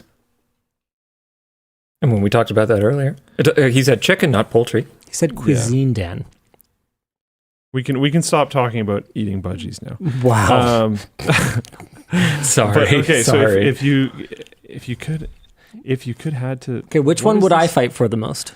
To eliminate. What's your favorite color of Welch's? Yeah, you have to eliminate a cuisine from my diet. What would I fight for the most? What would you fight for the most? Cuisine is an interesting word for the thing that I'm thinking of. But here, hold on. I'm going to write down my answer. Let's see if you can get it.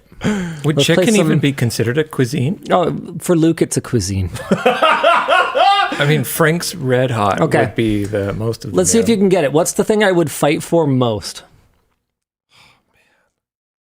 The answer is going to be so obvious once you get it that you're either going to get it and you're going to nail it and you're going to be like, yeah, I know. Or you're going to not get it and you're going to be like, I'm a idiot.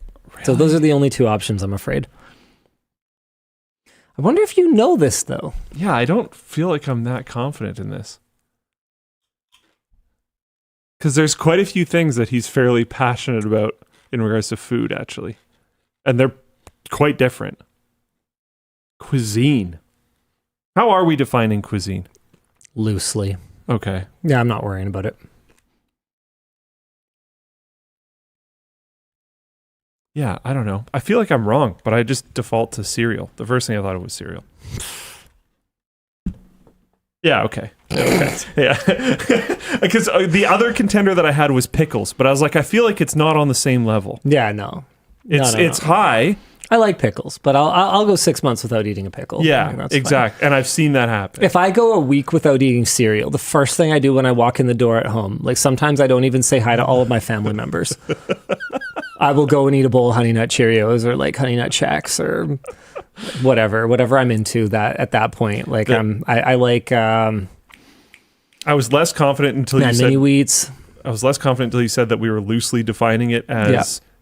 Loosely defining cuisine, because I was like, is he talking about burgers maybe, like his own burgers? Yeah, I like some of that oatmeal crisp, like wild berry, but I'll throw in like extra cranberries. You can tell it's not burgers because he completely ignored that and just kept talking about cereal. You know what? I was going to write down would also accept burgers because like okay, all right, so I sort of got it. But I think the burgers is half of it's the act of making them. Yeah. I mean, I don't know what I would like serve guests because I don't personally like chicken wings that much or like drumsticks and stuff, but like that's such a barbecue staple. So if I couldn't throw burgers on the grill, man, what would I even like hot dogs? Really? Like it's fine for some people. Not everyone likes hot dogs. Whereas like if you have hot dogs and hamburgers and you offer a veggie version of both, pretty much everyone is going to eat. Nobody's going to be like, nah, I'm going to leave hungry. Yeah. I have no idea for Dan. As far as I can tell, Dan will happily just literally eat nothing. So I shut up. Shut your mouth. So it's like, what do you coffee? What do you threaten him to take away? It's not food, Dan. That's not cuisine. Where's my breakfast? Oh, I almost got Luke. There's no water in here. That's No, why. I forgot to give you water. My one chance. No. Got him. Souls. Hey, hey, DLL. First off, great name, Dan. Thanks, Dan. Second, great question for Linus. I'm moving apartment soon and will be repainting it. That's not really a question. What advice do you have for that? Satin or eggshell? How do I prep the walls? Oh, all right. Well, the product that people use for prepping the walls, I think it's called TSP for wall prep. Yeah, there you go. To clean walls with TSP, blah, blah, blah, bucket of warm water. It's better than using bleach because there are certain kinds of, I think it's mildew that will actually eat compounds in bleach, so you can actually end up like having more mildew. With that said, if you have mildew on your interior walls, that's probably you've probably got other issues. And you're talking, I think you're talking about interior walls. So the first thing you want to do is just wipe down the walls. Lightly soapy water will work to wipe them down. Just whatever you do not leave a soap film on them. You got to make sure that you get that off, and then after that, I would say, figure out what kind of paint's on there. If it's a really old house, it might have oil-based paint, which means that you'll have to pick a special product that is designed to go over top of oil-based paint. Almost nobody paints with oil inside the house anymore. And certain latex products will just peel right off of an oil paint. Like they won't adhere at all. So make sure that you figure out what's on there. You can use a little bit of acetone on a rag. If it comes off, it's latex-based. If it doesn't come off, then it's oil-based. You got to watch out for that. Just let the paint store know. And then beyond that, I mean, satin versus eggshell is just a finish, right? So you got to decide on a product. I would say avoid cheap paint. Get a good quality paint, one that has good coverage, and buy less of it, because you'll find that a lot of the time the cheaper product is just going to cover worse, and you're going to end up doing another coat of it anyway. Oh. I like eggshell finish for walls. I like semi-gloss for trim. Very, very traditional, very, very classic. I mean, people obviously do other things. If I was painting a bathroom or a kitchen, I would consider a glossier coating, even for the walls, just to make it more scrubbable. But basically, you can either have, there's different kinds of additives. You can only suspend so much in the paint suspension. So you can add coloring pigments, you can add blocking pigments, which will cover up what's underneath, which will help them to cover better. You can add resin. There's only so much you can suspend in it, and so when you have these different finishes, the more resin you have in it, one of the nice things about it is the more durable it is. Resin's really good for hardening it, but it makes it more glossy. And the glossier it is, the more it shows imperfections. So that's why eggshell, which is not a color, it is the texture of an egg shell. And it has like a little bit of sheen to it, but it's mostly flat. That's why it's a really nice middle ground between being durable enough to scrub with a washcloth, but also matte enough that it hides imperfections well. You wouldn't believe how not flat your drywall is. It's not flat. I promise you it looks like shit, no matter who your contractors are and no matter how fresh the job was. It looks like shit. It's terrible. And that's not their fault. Sheetrock's really hard to deal with, and getting it extremely flat is, I forget what, because I had talked to our contractors about how we have these sconces in our theater room and they shine down and you can really see the like bulges in the walls. You can see where the mud is between the drywall sheets because of just the angle of the light. I'm like, hey, so this wall isn't very flat. And they're like, yeah. I'm like, right, but it's not very flat. And they're like, yeah, but if you want it flat, I think it's called like a level 4 finish or something like that. And they're basically like, yeah, it takes like 10 times as long or something like that. You want to pay for it? I'm like, nah. I'm like, okay. Then I think we've reached a conclusion here. Yeah. So that's what eggshell's for, is it'll help hide those imperfections. I use high gloss for anything you're going to touch. So like a banister or a railing, anything like that, you should be using a high gloss paint. He didn't say it was particularly durable. He said it was a happy medium. Yeah. Guys. It's durable enough. What is the point of saying I said a thing I didn't say, man? Stop it. The number of times, man, I read on the internet a thing that I said that I completely fucking never said at all. It's actually kind of incredible. I say so much stuff. It's so easy to nail me on stuff I've said.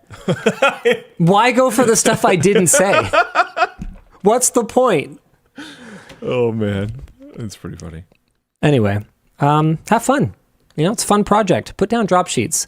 There is no such thing as a job that's so small you shouldn't bother to put down a drop sheet. Hi, Dan's hands and Linus and Luke's voice. If you were given the ability to advance one piece of technology or breakthrough, what would you progress? For example, battery technology, hydrogen fuel cells.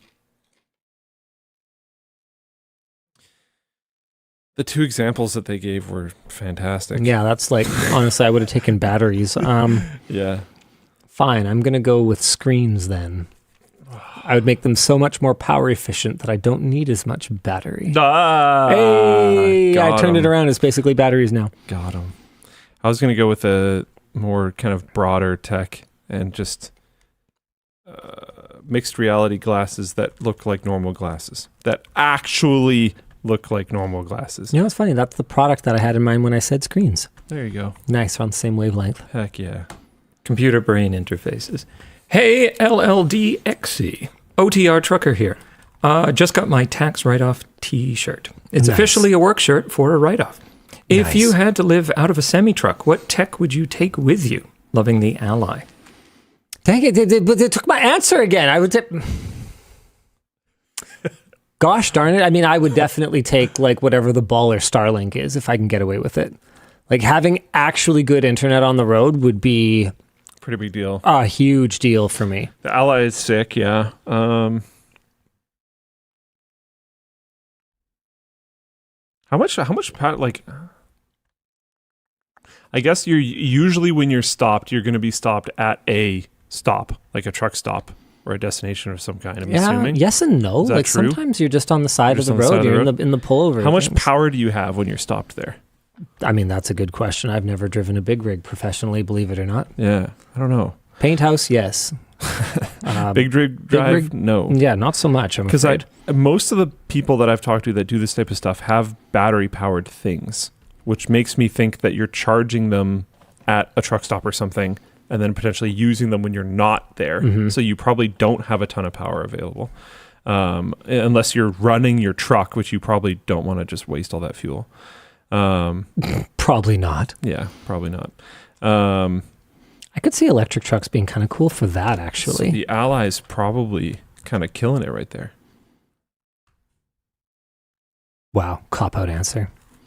Well, I'm thinking because like I've seen people have like PlayStations and TVs in their rigs when they have like the bed set up, and they have those ones. Not all of them have those, but when you have like the bed set up, you've seen like at the foot of the bed there's a TV and they have a PlayStation there, and that's pretty cool. I've seen that a few different times.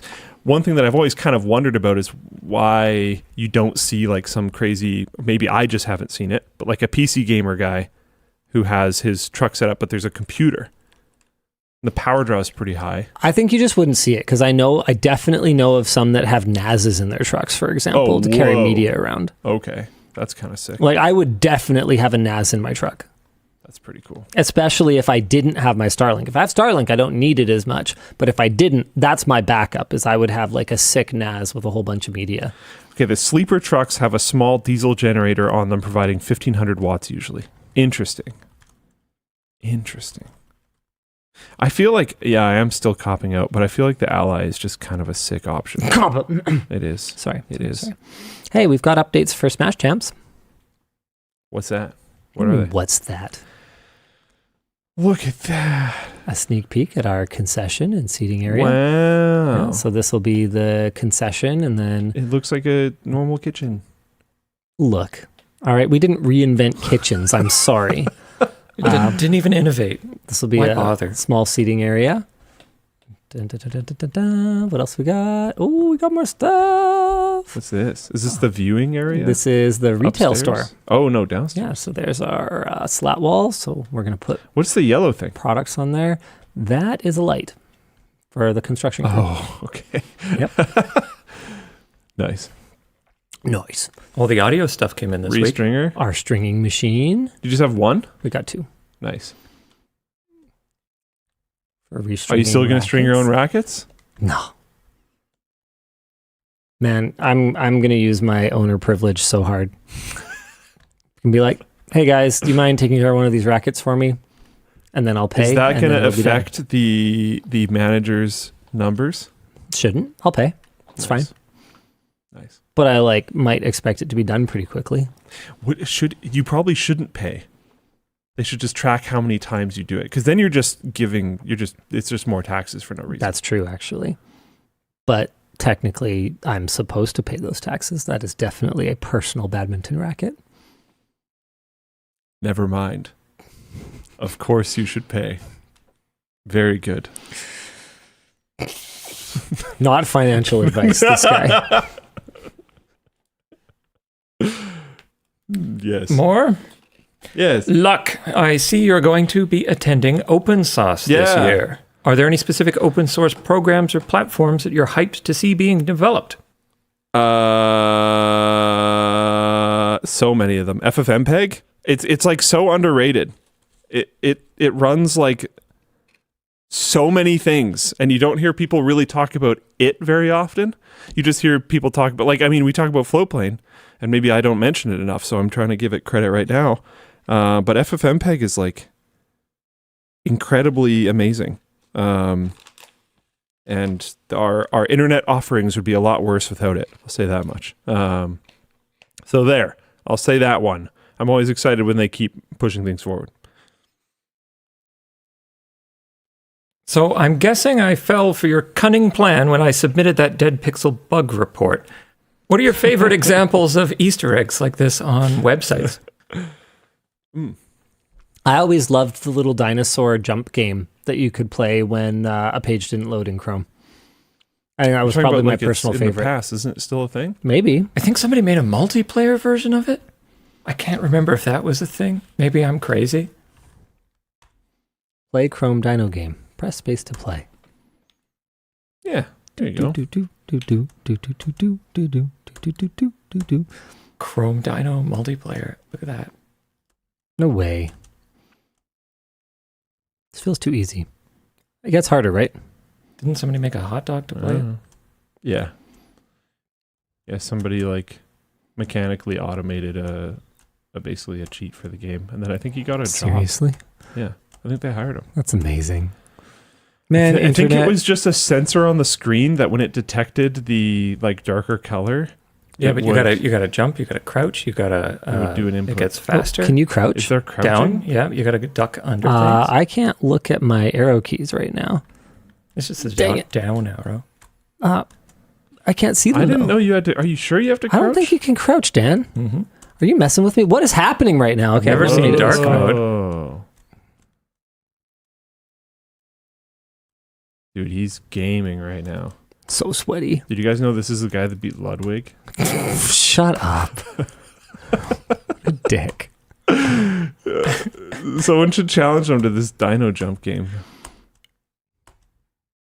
I wonder what the high score is for this. It's probably whatever it is. It's absurd. embarrassing. Well, I think they've made the bot that just does it, right? So, are you going to beat the bot? I don't think there's crouching, Dan. I think you're wrong. I'm not. Well, how do you crouch? Why would you crouch? Maybe they changed it. There hasn't been a single because it- thing that it you had to changed crouch it. for. Because No, it has dark mode You're now. That never gaslighting used to- all of us. Gaslighting's not real. And if it was, it wasn't my fault. there was crouching. I'm not crazy. I swear it's down arrow. Did they remove that? Because it switches between light and dark, and there was definitely crouching. I don't remember it switching between light and dark mode, and I'm pretty sure Me I've played neither. it for longer than that before, and it seems Yeah. to do it on a pretty regular basis. Yeah. Okay, this needs to actually just kill me at some point here, and You're too good. I don't. Never. Yeah, There you go. Ah. I know there was crouching. Okay, where are we? What are we doing? Well, if you beat that score, then you're a better gamer than Ludwig, I guess. Yep, 100%. Yeah. That's how it works, I think. Yep. If I beat Ludwig and you beat me, then you beat Ludwig by definition. Bigger fish, right? That's how it works. Hey, Luke. I'm a self-taught software engineer who started my professional career about a year ago. Nice. What are your thoughts on companies that crunch to meet deadlines, and how does Floatplane compare? I mean, we've done it. It's extremely uncommon, extremely. I don't remember the last time we've done it. And when we do it, it's generally not me driven, if that makes sense. I recognized a long time ago that I actually enjoy those activities because I don't know, my brain's broken or something. But that generally that is significantly frowned upon. So I have taken on a stance of like, if other people are just doing it by default, I will generally, join in and not stop them. But I try not to impose it because I think that's bad. I think we're also fairly blessed to be in an industry where we mostly set our own deadlines for things. I think you run into some problems in things like the gaming industry when you're announcing the launch of a game and then say you discover issues with the game ahead of the launch and you're like, oh my goodness, we need to fix all this stuff or whatever.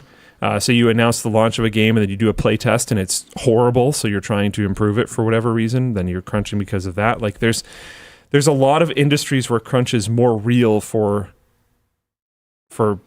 more real reasons, if that makes sense. Maybe your piece of software has to match up with a piece of hardware, and you're a driver team for a GPU company. You need to be ready on time for the launch or whatever. Like there's situations where it can maybe make sense, as annoying and frustrating as it is. It can maybe make sense.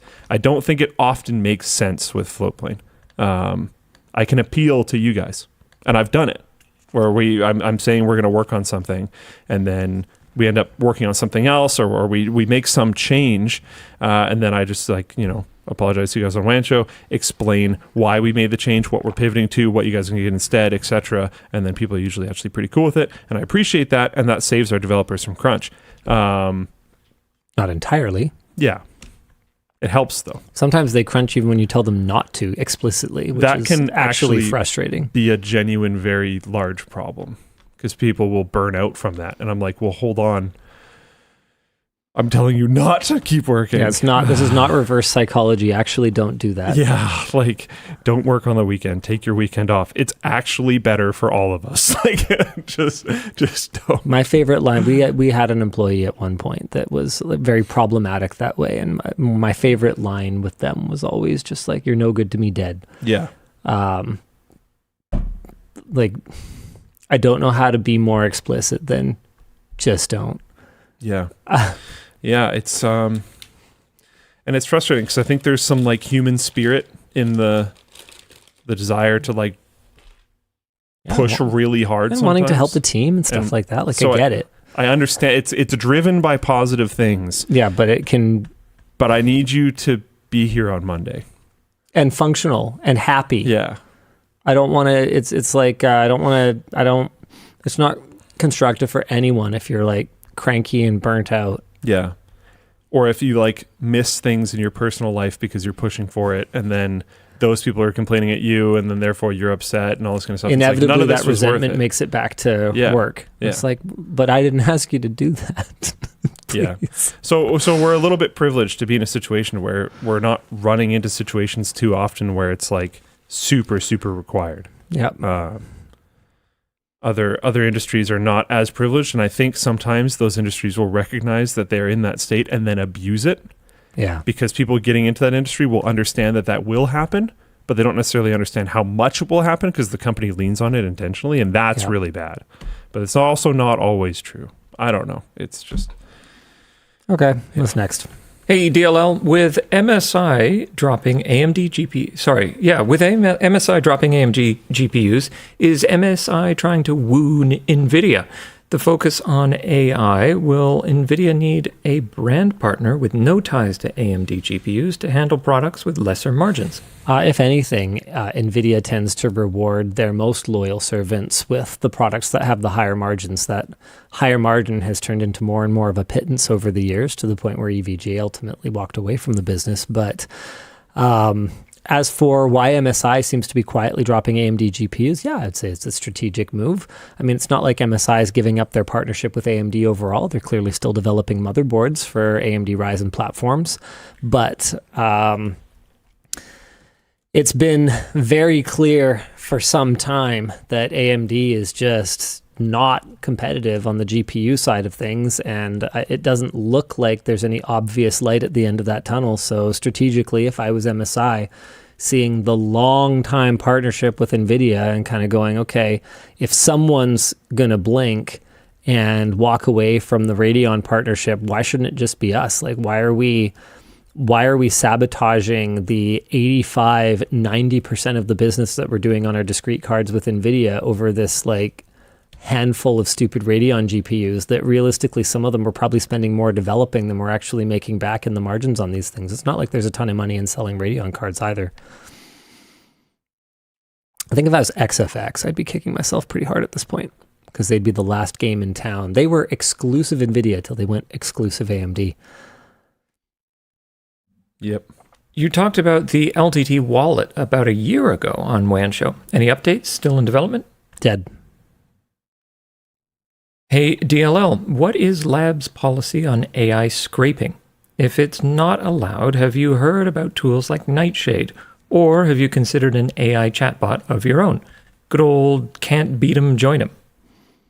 I'm not familiar with Nightshade specifically. We but talked about it on WAN. Oh, It's did we? cool. I forget which one that is. We're not doing a lot of that stuff yet. It's very possible we will do like poisoning tools at some point. There's also some groups that are trying to develop like a robots.txt. Oh, that Nightshade. Yeah, okay. There's groups that are trying to come up with like a effective equivalent for scrapers that tells them that it's not wanted. So if that happens, we'll probably do that. I don't know. It's a problem that we need to solve eventually. But right now, we're more focused on getting our processes down, getting our article publication schedule down, and making sure the quality is really tight.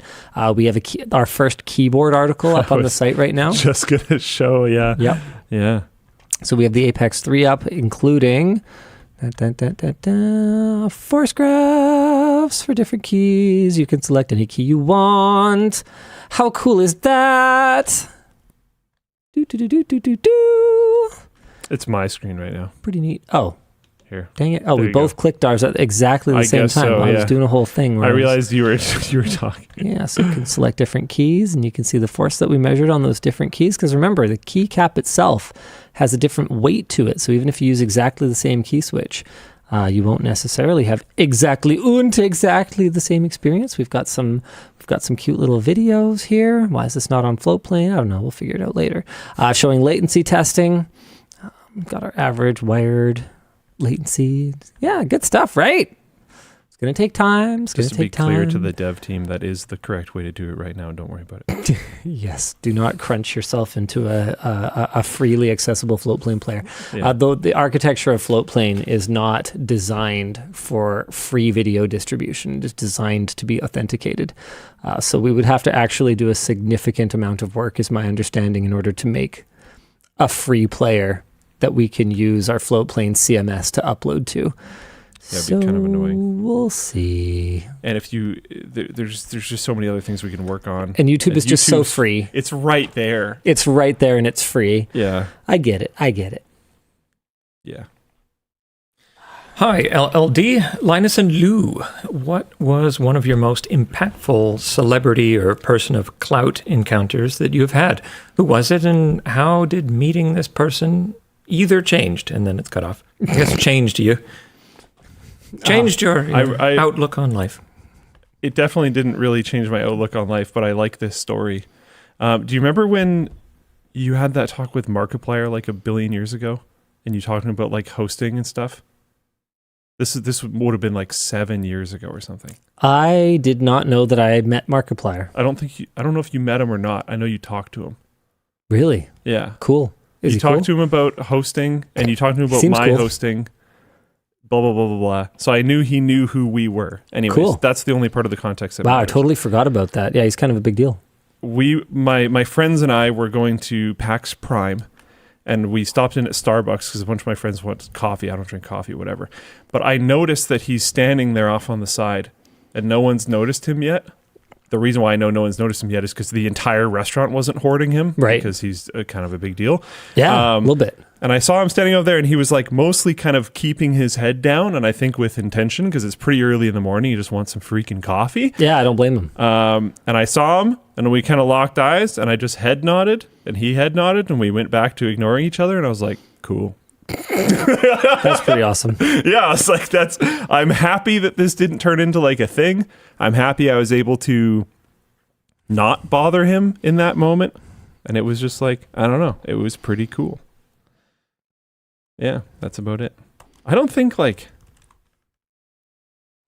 been hugely impacted by meeting a celebrity of any kind.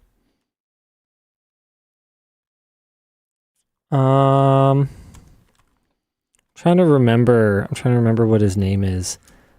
Man, the Star Bomb guy. Someone help me out here. Star Bomb guy. Yeah, Ego Raptor, that's right. Oh, yeah. Yeah, I've told this story before, but I met him at an event and I didn't realize who he was. He was talking to me about maybe we could use his live production company services at some point if we ever wanted to do a tour or something. I was networking and stuff, and he seemed cool and everything, but I didn't realize who he was until I looked up his name in the elevator, and I had to go find him later in the event. I was like, yo, I had no fucking idea who you were. I grew up watching your cartoons and stuff. Mad respect. See you later. That's pretty cool. That's actually pretty cool. Yeah. I mean, that's the thing, right, about animators, right? And he does so many different voices. It's not like you would just know from his voice unless you know. So you are a Game Grumps watcher or something. Yeah, which I wasn't. Yeah. Because I believe he did the animated stuff for a long time before he started showing up on camera. camera. I watched his stuff on Newgrounds, right? Exactly. First merch message. Glad to be here. Simple question. When car-focused channel? I love tech and I love cars, and I want to make me a tech and car YouTube channel sandwich. Then watch every car video that we upload to the other channels. And the more we can make the pitch for financial viability, the more we will be able to make that dedicated channel or channels in the future. It's a super crowded space though, guys. It's not like we can just walk in and immediately have a reason for being. I definitely have a lot of thoughts, but reviewing products is a ton of work, and I think right now our main focus is on just making sure that our tech videos are solid. Cars will come when they come. Hi, Luke. I am studying data analytics and in the process of building a website that utilized a database to budget my money and save receipts. How did you decide what to use for Floatplane and then designing it? Linus-led development. Let's go. I want an Excel database, Luke. How do you decide what to use for Floatplane? No. None of that was Linus-led development. He had no idea at all. Hey. We wouldn't use Cloudflare today if it wasn't for me. I forced him to call them. I think we would be using them today. Okay, today we probably would, but it would have taken a lot longer. It would have taken a while longer. He was so stubbornly determined. He was determined that they were not going to work for DDoS protection for our site. I mean, stuff still got through. I was still a little bit right, but I wasn't right enough. You were not nearly right enough. Why are you making a website for this? In the process of building a website that utilized... Nothing is allowed to be for fun. I'm in the process of building a website that utilized DVs. I hope you don't actually hold that conviction. We're not allowed to talk anymore. No. If it's just for fun, that's cool. If you want something, I would honestly really suggest... That's why we monetize our hanging out. All my hobbies are monetized as well. I'm no better. Yeah, so what are you talking about? I think you'd be better off just doing fancy Google Sheets and learning how to do fancy things with Google Sheets, because I think a lot of people don't realize at all how powerful it is with its ability to link to other sheets and things.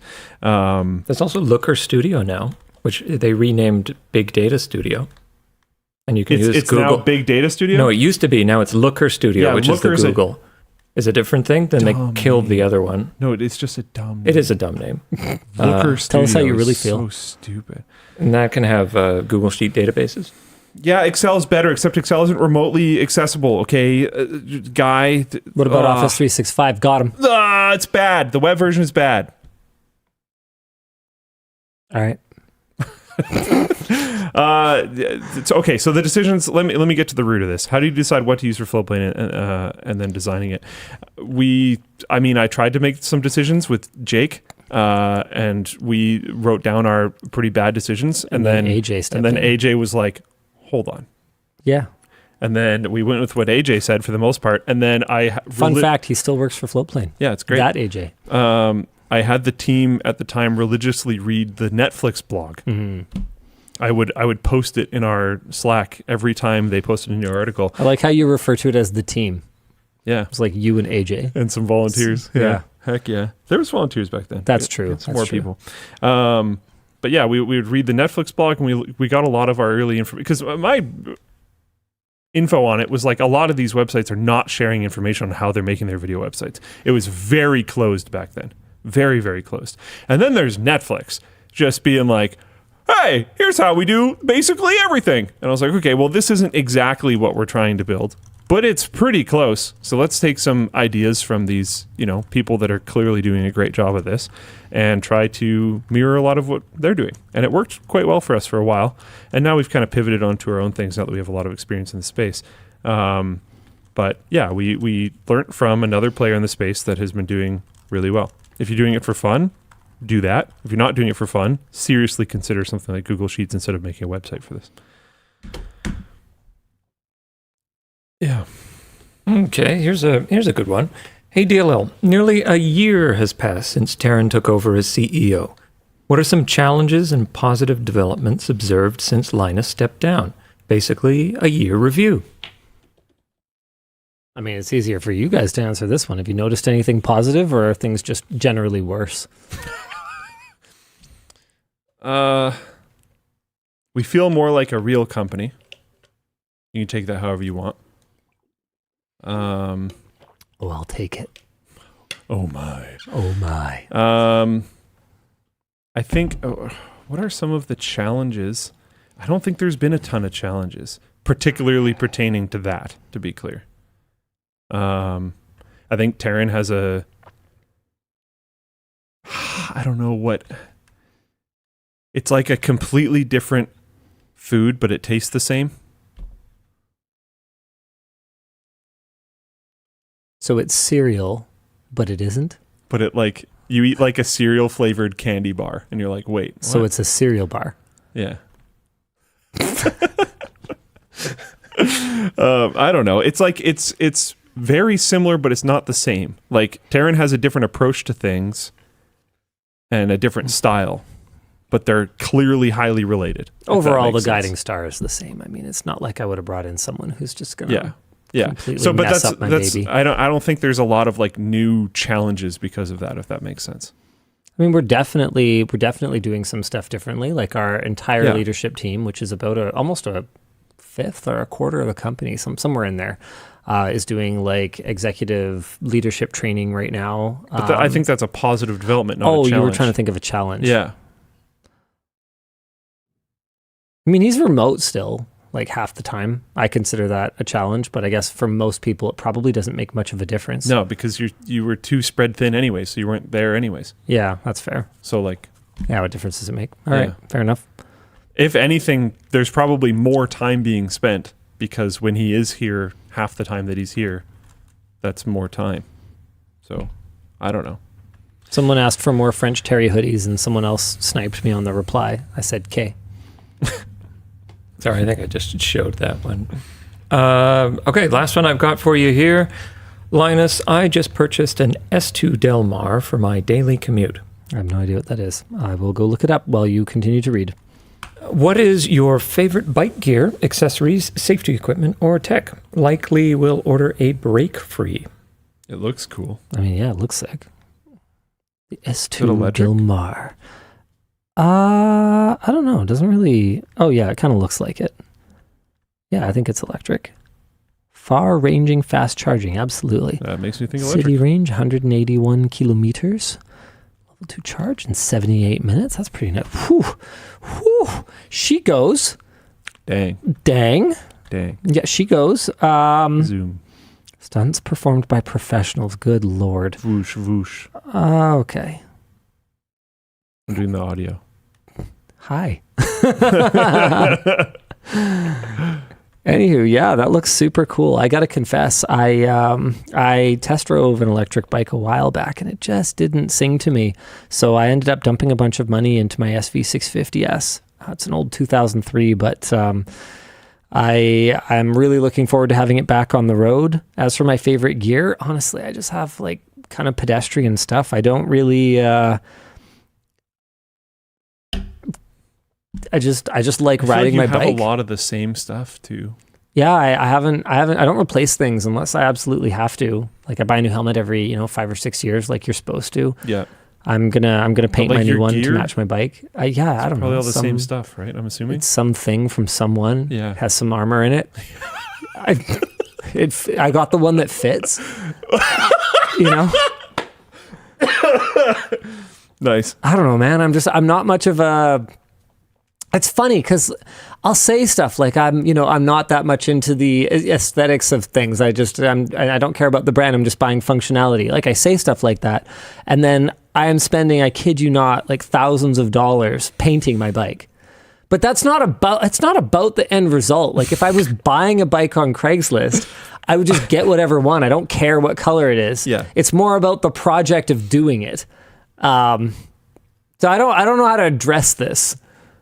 I have some wired headphones that I installed into my helmet. Nice. And then I run them like down to a thing so they don't go in my ear, so I can hear everything around me. But I got like speakers. Nice. Like they're like the driver's out of a pair of headphones, and they just kind of like sit in the little ear things inside my helmet. Like you're probably expecting me to talk about like my sick, heads up display helmet or whatever. Nah, man, I just wear whatever fits. Sorry, I'm so. Oh man. Yeah, well, I'm basic. Can you get like a I'm Google Maps basic. HUD? Probably. Yeah, I think there's some pretty cool helmets. But like, man, you gotta replace that shit like every few years. Buy a visor that has it? You have to buy the whole helmet? I don't know, maybe. Oh. But like helmets are already But I have one that expensive for fits. like mine's good. Yeah, it's fair good. enough. Yeah. Like, and to be clear, I'm not buying low quality stuff. Like I have a Shoei helmet, which is not a word to describe it. It's a brand. Yeah. Man, I don't know. Apparently none of the HUD helmets are good yet. Like that's the thing, right? Is I tend to wait for other people to buy garbage, and then I'll buy like a good one when it doesn't suck. Yeah. Fair enough. All right. I think that's it. Do we have any machinists on staff? We definitely have some part-time machinists. I think ours is total 4-axis. Dan, would you know? Machinists or our machine? What do you mean? Yeah, our Tormach. How many axes does it do? Yeah, we have an A-axis, so it's 4 axis. Sorry, you said 8 and then you said 4? A-axis. Yeah, that's the roll one, right? Yes, that would be the 4th axis. Yeah. Okay. So that's what we have, and we definitely have some folks that are more than capable of using it, like Sebastian and Tynan. I got to learn how to do conversational on it. It was terrifying. But they are not full-time machinists. You will see some really cool... You will see some really cool discussion from them about how it works, though, in an upcoming video where we made a giant version of the screwdriver in-house. That's kind of cool, actually. Yeah. It feels like something you'd see at like Science World. It'll be for a stream. So I have to build a computer with it, apparently. I have only gotten to see a picture of it so far. I'm pretty excited. It looks hilarious. Like it's thicker around than this. Nice. For the handle. That'll get it done. Like, yeah. Like it's like the guy that she tells you not to worry about version of the screwdriver. Not a bad screwdriver. Yeah. All right. Someone asks if there will be Super Chexx after party. Honestly, I played Super Chexx at Lounge Night with someone the other night. I can't. I got to go do medicine for the birds. Oh, I mean, that's fine. I was going to say... losing it a little bit? No. Dang. No, it was boring. Oh. It's not actually like fun to play against people right now. And you're still fun. Good. But... Hey, last time was pretty close. You definitely beat me, but it was pretty close. Yeah. But like, I'm kind of tired of winning every time. You should have not done the tape review. Yeah, maybe not. But I wanted to be good. You were good. I wanted to get good though. Hey, we never talked about the Rabbit R1. We kind of missed. We kind of missed a Yeah, pretty. It kind of sucks, and we should have had a launch video on it. I don't think we had it yet. Oh. Yeah, We got it though. I did a short circuit. Well, it It's- kind of sucks. No, we don't have to do the whole topic, but I will say watch the short circuit video, because no matter how bad you think the R1 is, it managed to be worse in the short circuit video. Oh boy, I love teenage engineering stuff. I don't think I'll ever buy anything they ever make because it's all way too expensive. But I really like their design And work. it seems to be of dubious utility. Yeah, Generally speaking, I don't really understand what that company does or why it exists. some of their stuff just looks really cool, though. I wish more things looked like Yeah, that. but I don't buy stuff for looking cool. Exactly. I Which don't is get why I'll it. never buy any of it, but it looks sweet.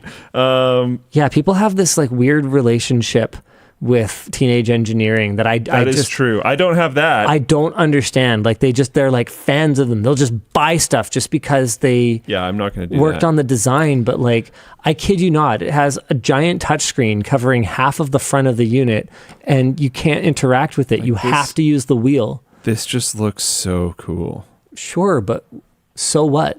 I'm never going to buy it. Yeah. Not only would I never use it, but I would have no, like, I literally, even if I was in this industry, I don't think I would buy this. Yeah, but it's like an instrument. How else will you dial the looks telephone? Awesome. It looks so cool, They make some neat instruments. but I'll never buy it. Anyways, yeah, I think the design looks cool and stuff. And I don't hate the idea of making dedicated devices for things that you would normally use your phone for, Yeah.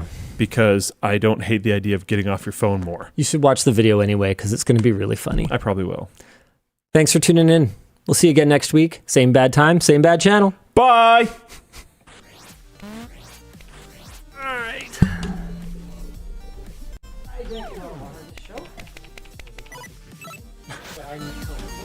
Yeah. Yeah.